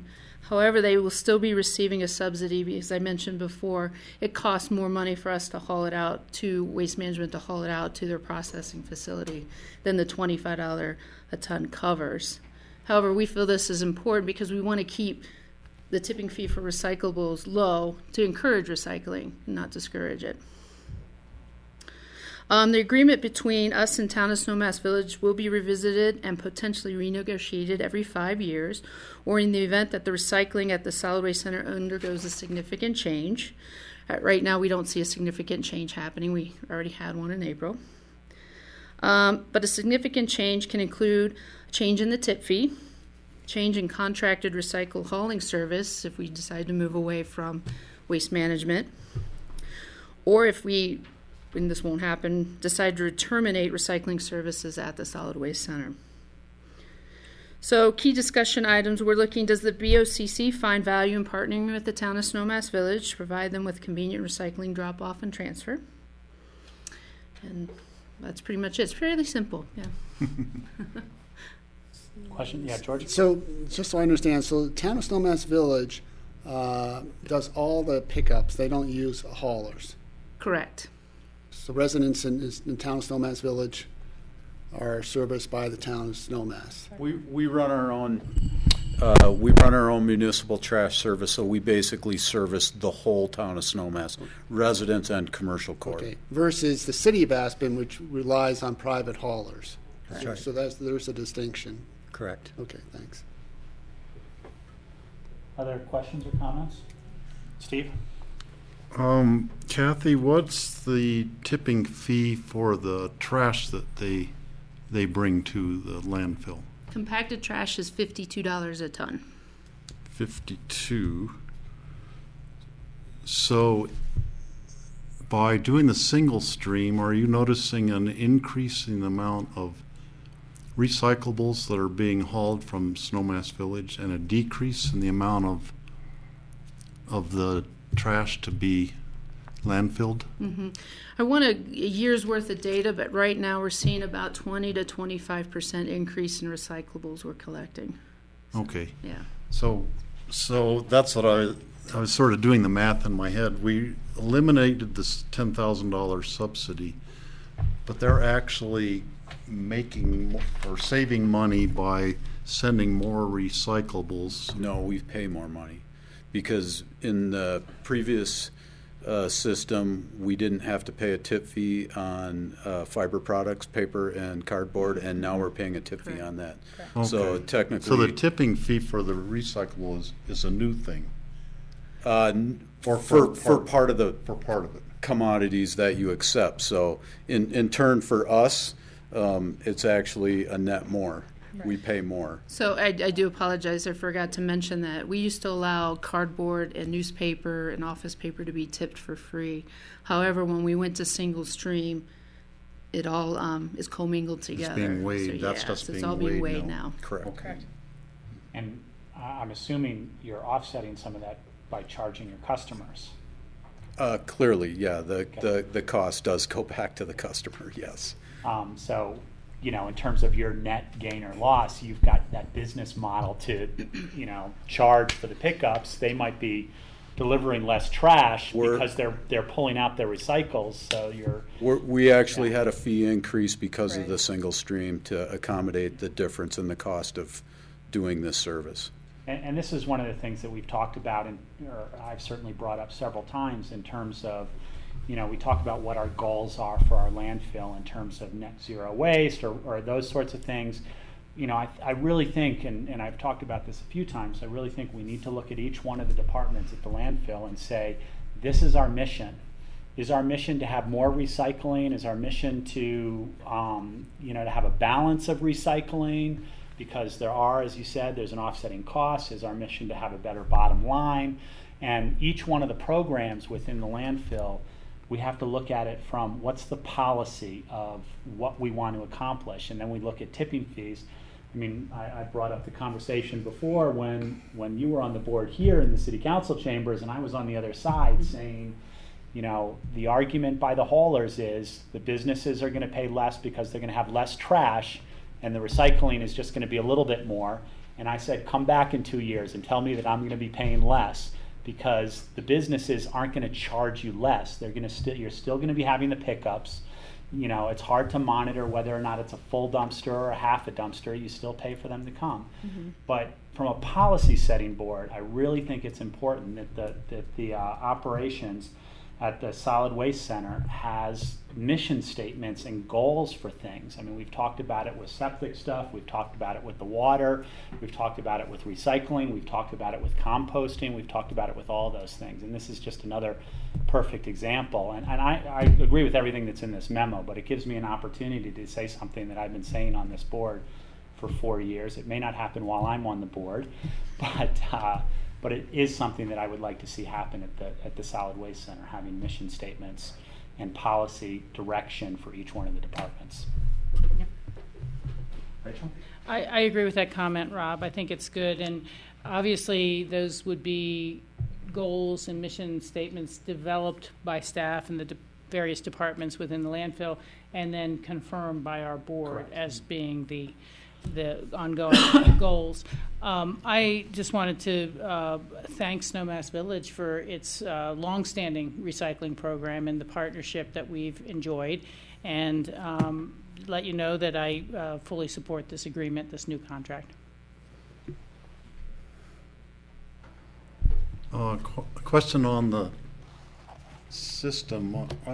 I still am a Snowmass Village driver, shuttle driver, and so in the where the buses are parked, there's where the different bins for you put the cans and bottles in one, you put the paper in another. Are you still using that same system, or are you going to strictly a single stream system now for where the people deposit their recyclables? We still have the locations for the community collections, and we've modified inside those bins to have single stream. So as you open up, you'll see a canister that allows all the material to be put in one, and we don't have to individual cans for each of the materials. So let me clarify. Okay. Because of some of the stops, 99% of what we shifted to is clearly single stream, and it's directed that way.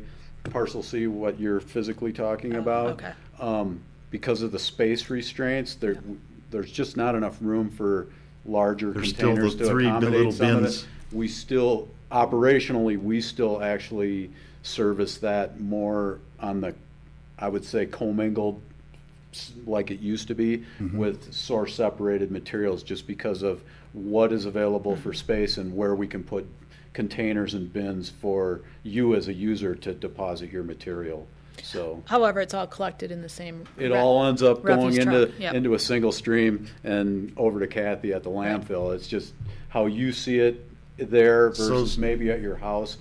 There are some differences that occur around the town, and usually it's so a space. If there was a commingle and a newspaper thing side by side, doesn't matter which one you put them in. Ideally, it really doesn't, but right. It all goes in the same truck. Okay, thank you. Yeah.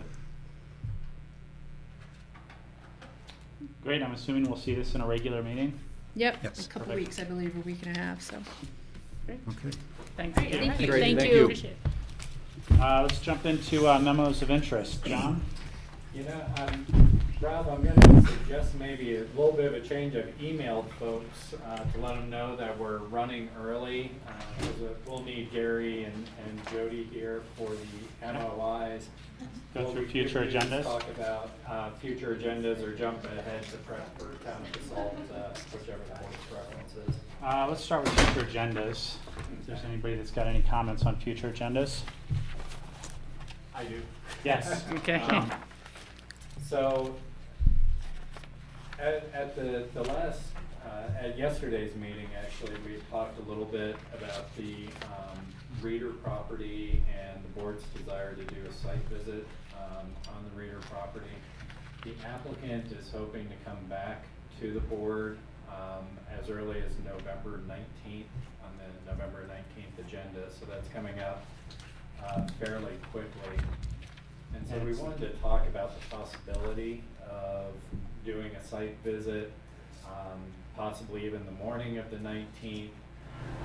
And we're anticipating that a site visit would take about an hour. It's walking distance really from here, right behind the ice rink, to get up to the site and review the various aspects that were in the request for a takings determination. And so right now we're going to suggest the morning of the 19th, but there may be another time that would work better for the board. Rachel? You know, John, I can understand the applicant's desire to come back so quickly, but I'm concerned that if we're going to be starting to consider remediation, appropriate steps for the takings determination, which we just made, I think that more time is needed than just looking at it that morning and then trying to make a remediation decision that afternoon. I don't know what else to do in terms of the schedule or something, but perhaps they're just going to have to wait until the meeting in December so we have enough time to schedule it. And I don't know how others feel, but it sounds pretty request for a spontaneous decision. And until we even ask our questions of staff on site, I don't know that they're going to be prepared to be able to come back to us with the feasibility of various alternatives or how much difference it really would make. So that's my input on this. So it might be site visit and a small discussion on that day, and then come back for, much like we've done with other takings applications, where we give a little bit of direction as to what we think will help in the situation, but I think make the applicant aware that they're not going to have a full decision at that time, because we still have to digest what we've seen and we have to digest what they propose. And see what staff and analysis. Exactly. Yeah, and I think that's what we're anticipating, that there would probably be a couple steps in the process, as there has been with previous takings determinations, but that there might be an opportunity based on the site visit to get the right kinds of questions and potential direction for staff and or the applicant on the table that day. And so we're still looking for a time for... So we're still looking for a time. But it does not, we were just suggesting 19th because we figured everyone would be around. Yeah, I can do it the morning of the 19th. That works for me.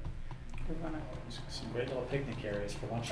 There are some great about 10:30 to 11:30, and then there'd be a half-hour break before our meeting. Well, you got to figure it's 15-minute walk over, 15-minute walk back, so there's a half hour there. Figure you probably need an hour by the time it's all said and done. So, back it up by an hour and a half. Start at 10 to 11. Sure. 10 o'clock then? Yeah, that's fine for me.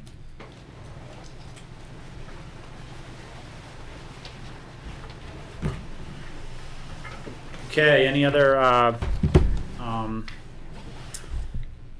agenda things? I know Rachel and Steve are going to be at the conference on the 1st, 2nd, and 3rd. Is that correct? Yeah. So that needs to be marked on the 2nd and the 3rd. And before you go off on that, Yeah. I think it's always a courtesy when our ComDev department lets applicants know that it won't be a full board, and if for any reason they want to make a decision to ask to be continued, they can. But on that meeting of the 3rd. On the 3rd, yeah. Any other? Yeah, I have one, but Yep. just you have to wait a second. John, November 18th, we have an exec session just scheduled for 30 minutes. Just so for time management, if that's a reality or not. Which date were you looking at? November 18th. Give me just a sec to get back to me. Yeah, 3:30 till 4 o'clock. And I think part of that is being governed by having to be out of here by 4. Well, I know, We can- but the reality is, I guess, Rob and John, you need to meet with whomever at the attorney's offices, because I know how that goes usually. Yep. Right, and we also have the meeting with Basalt, but in terms of extending that out if we need to, we do not need to obviously hold the executive session in here. We could do that back in a conference room in the courthouse if we needed to make that. I'm just curious if it's just a one simple item, or Yeah, half one hour is simple pretty item short. usually turns into Yeah, a don't list. know yet. So, Okay, just a heads up.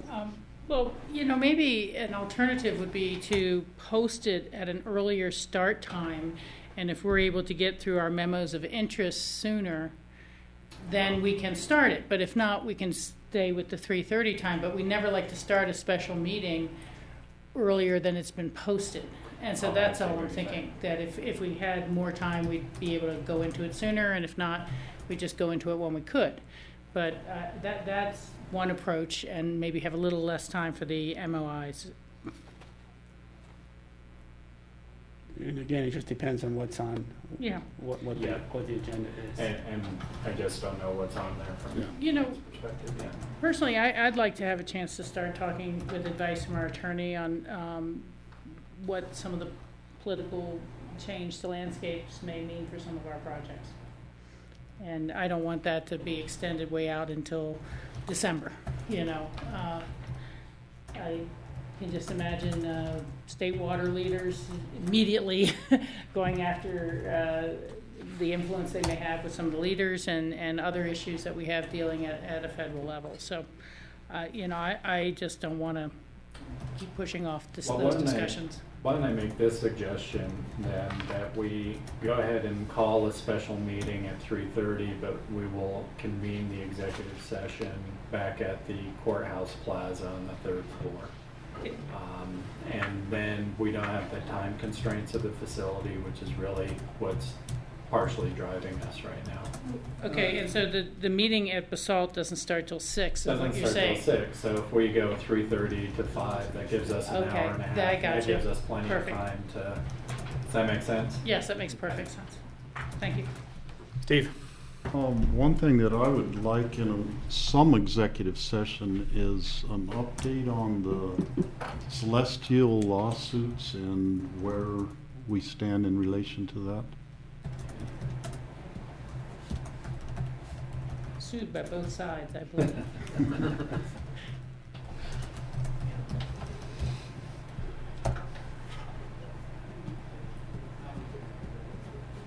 Anything else on future agendas? Board retreat. Did you do that? Only other item would be this is going way out beyond our future agendas now, but we want to start nailing down a retreat time frame, and right now is looking at reserving 2 days in February, February 12th and 13th, which is a Thursday and Friday, with lots of to be determines in there. So I just wanted to see if there are any early conflicts and just kind of give the board a heads up that we're looking at those dates right now. I am CCI is that day. The 13th? 12th and 13th. So that in February. I just saw it on my calendar. Okay. And then I know there are some pre-existing schedule conflicts on February 4th and 5th.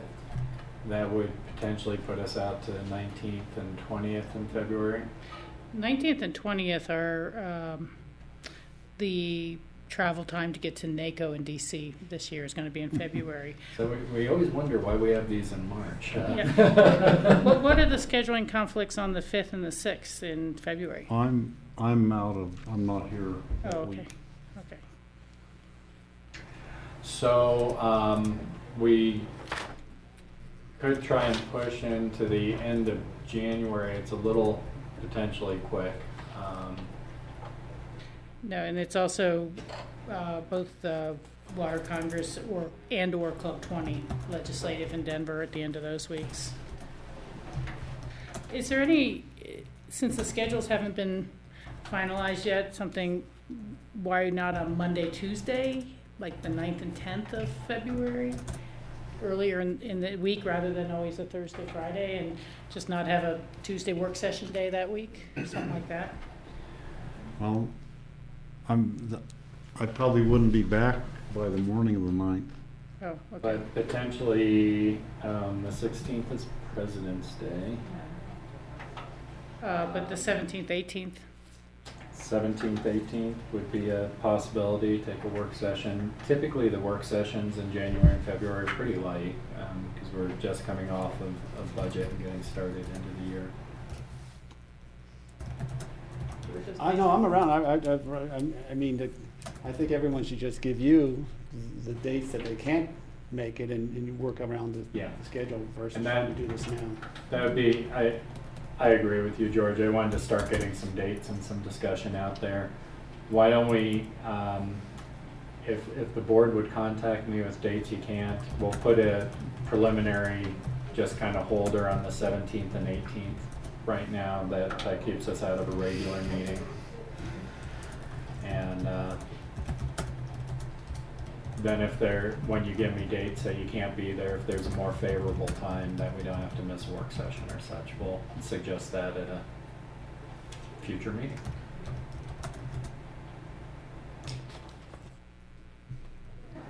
Anything else? That's got it.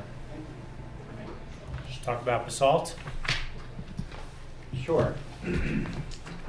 We have a joint meeting coming up with the Basalt Town Council on the 18th. And this is time that we set aside just to talk about potential topics or what have you that would be part of that meeting. I know from a staff perspective, there are a few items potentially to make the board aware of or suggest, and maybe I'll start off with those and we can jump into the discussion. First, kind of a fun one. I don't know if I should say this with the press in the room because I think it's supposed to be a surprise, but I've been asked by ICMA to actually present an award to Basalt.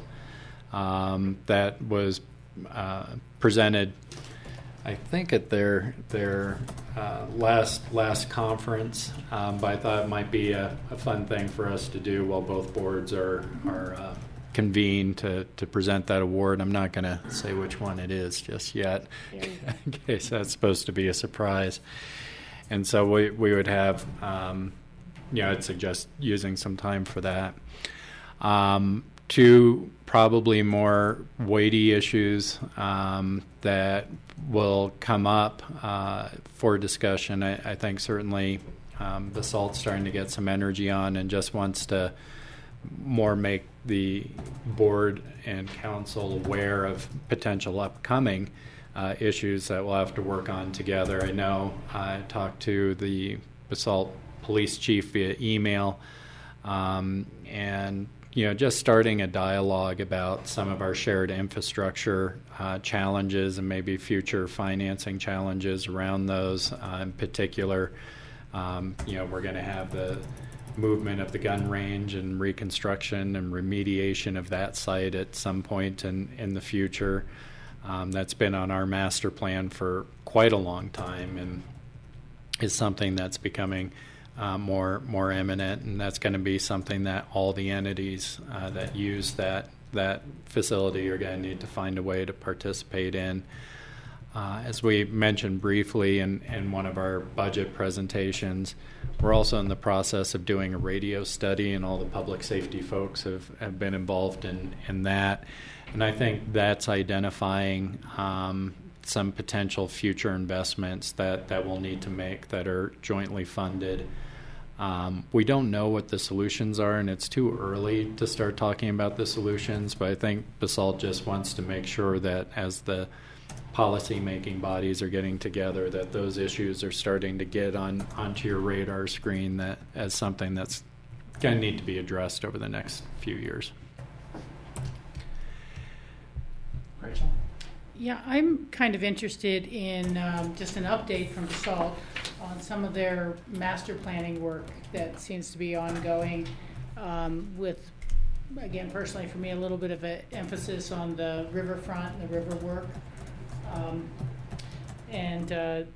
Perhaps we could have John Ely give them an update on the receipt we've received and where we believe the water park efforts are beginning to go. So I just think that that's kind of valuable, and I hate to pull in the concept of the state water plan, but we really don't see a lot of participation from Basalt at those 1177 roundtable meetings, and I'm just not sure I mean, the Basalt Conservancy District does, but not municipal basalt per se. And to, it just may be a topic that they'd like to update us, and we could update them. And that would, you're probably thinking along those lines, discussion about the kayak park and perhaps. Yeah, that's what I said, the water park, their kayak park. Their participation in that. Yeah, or the one that they're kind of looking at that's below the confluence and us above the confluence, and where they are in pursuing a RISID, or are they going to pursue a RISID, or what? And, the riverfront, I just like to keep current on their plans. Yeah. Plus, again, if we're going to do a kayak park, their level of participation in that as well, since it's in basalt. Yeah, and their planning efforts. Yeah. I would add to that agenda just an update on the underpass, status of that and funding and needs. I mentioned this to John earlier. I just wonder whether it'd be appropriate for us to have an exec session with them regarding possible housing. One of the two of us would have to be, noticed for an executive session. I don't know if they're in a work session or a regular session when we come to visit. I think we could set that up and notice that properly, and we have had a couple of negotiations ongoing in the basalt area that may be appropriate to touch base on. How long is it supposed to go for? Well, it's getting longer. I think we had it scheduled for an hour. Are they providing dinner? Yeah, it's 6 o'clock. Go back to that. Problem with the electronics, you can't shift around quite as much.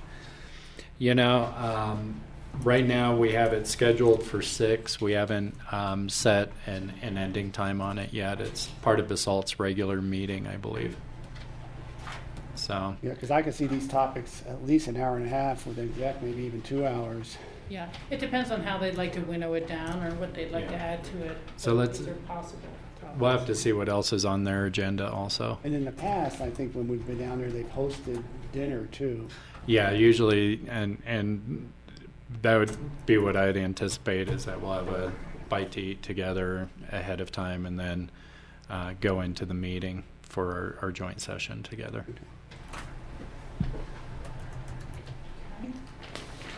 Anything else? Yes, we could. I'm still have not heard back from our MOI folks yet. Let me just check that, Rob, before we go into open discussion. Jody's in a meeting with you at 2:30. Okay. I haven't heard back. Well, we could go in and do some open discussion items if the board would like. Yeah, I was going to say open discussion is fine too, but frankly, it seems like we've talked about the facilities administrator assistant budget supplemental a couple of times already. I don't know that we need Jody here to say, yes, let's advance that position for the remainder of this year as opposed to waiting until 2015 budget. Well, if the board we could certainly send Jody an email. I'm sure she'd be happy to have the time. Yeah, I mean, we have discussed it repeatedly. Yeah. I'm okay with it as a MOI. I'd be okay with it. And George is nodding, so. Okay. That's easy. Her trip. Let's see. Do you have open discussion for us? Just a couple items for the board. One is we do have a date for our holiday party, so very important work to do here, but we're looking at December 13th. As you're aware, because our employees live both up valley and down valley, we try and switch each year, having the holiday party in Aspen and then moving it down valley. This is our year to be down valley, and so we're looking at using the location that we have in the past, which is Aspen Glen. We used that last time we were down. They've been providing us a very favorable rate to do that. So we're looking at December 13th at Aspen Glen. We do not have an exact start time. I think we typically start around 6 o'clock.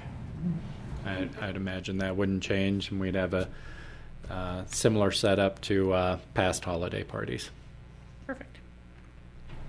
Is the December 13 hard and fast at this point? Uh-oh. It is for I don't know if staff. you heard about the Southern Party that happens in Aspen that Jack and Suzanne Caskey host, and Cindy Hubin is one of the principals at that. Oh, is that right? No. They were trying to arrange that party so it was up, a different time than the county party. Yeah, this is that time of year we're finding is fraught with conflict for a number of folks. So we typically try and find a date where we can get a favorable facility and favorable facility fee, because it becomes difficult to schedule those too. So I'm afraid this one's probably going to be hard. I had put and fast December at this 13th on my calendar for the county party, but I just wanted to double check. No, I appreciate it. It's kind of like trying to schedule a retreat, except Christmas doesn't wait. It's the holidays. I was delighted to see it on a Saturday, frankly, instead of trying to rush to it after a Friday day's work. So congrats on the date they picked. And then I wanted to pull up real quick. Do you have the dates for open enrollment, Andy? Oh, I probably can get them.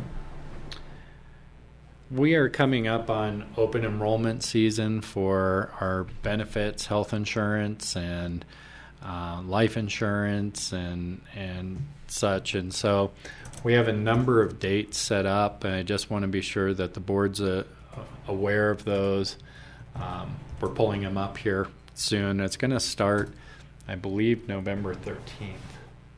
We'll check that. And we have a number of times and locations available, but we hope to see you guys there during open enrollment and learning about the benefits and getting yourselves signed up as you qualify for those. So if for some reason the dates don't work, can we just make an appointment with HR? Of course, yeah. And when is the deadline? When is the cutoff to have that done? We're pulling that email up right now. You got the open discussion got in front of us here. Benefits open enrollment.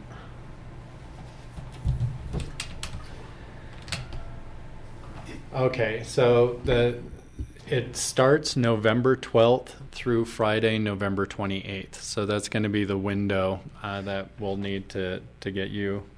Where's the dates? There was another one with dates, wasn't it? Yeah. And then there are a number of meetings that you can attend, so we'll be sure to get that schedule out to the board, but just wanted you to be aware that that's coming up. 12th through the 29th? 28th. Is that unusually short? Is it usually just 2 weeks for all our employees? Yeah, that's about right. Yeah, because Thanksgiving's the 27th, right? So. And 28th is a holiday, so it's really the 26th would be the last day. 26th, yeah. That's a pretty short time period, I think. That's not atypical. Usually, As long as it works for most staff, and They if have they it on say the schedule. we need to make our own appointments, that works. Yeah. And that is all I have without Gary being here. We could try and go through the MOI.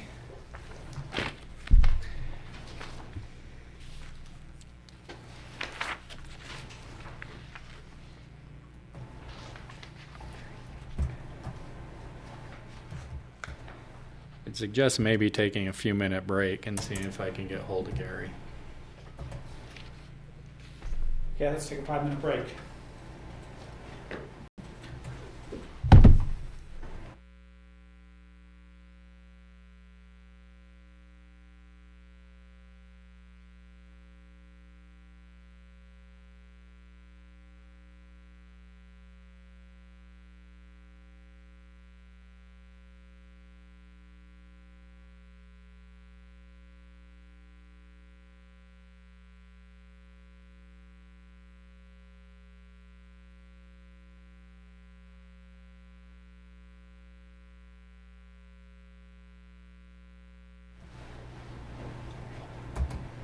All right, we're back here for our last item. We've got a supplemental budget for a online mapping and mobile application for open space and trails.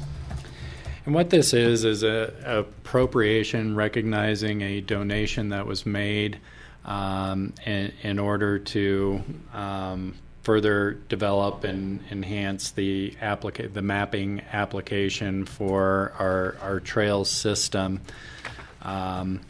They are waiting to sign the contract and to implement this until this, I guess, donation is recognized in a formal appropriation. So we brought it to you today for that purpose. Rachel? I think it's a good project, the mapping that we've already supported in the past, and this is a very generous contribution to even further those goals.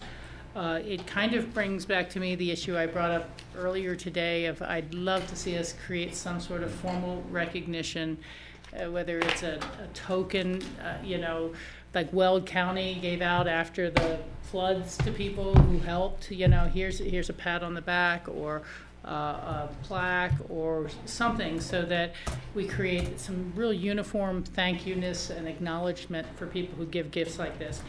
Otherwise, I will personally thank you from the table, and I'm fine with this MOI going forward. Steve? John, are you familiar with the I guess you would call them upgrades that were made, the improvements that were made to the mapping? No, that's I'd need Gary here for that. Yeah. Okay. Know the details of that. Yeah, I'm okay with it. I guess I would suggest just for future, for staffing, because it's always hard to gauge our timing, but when we have a break, for staff to sort of check in with you who know they're on the agenda to sort of see where timing is. So we're not holding them up, they're not holding us up. Yeah, and unfortunately, staff is oftentimes in meetings or scheduled right up to the point, which is what happened to us today. Yeah. Not a big. Would you accept a motion to adjourn, Ryan? I would. I move to adjourn. Second. All in favor, say aye. Aye.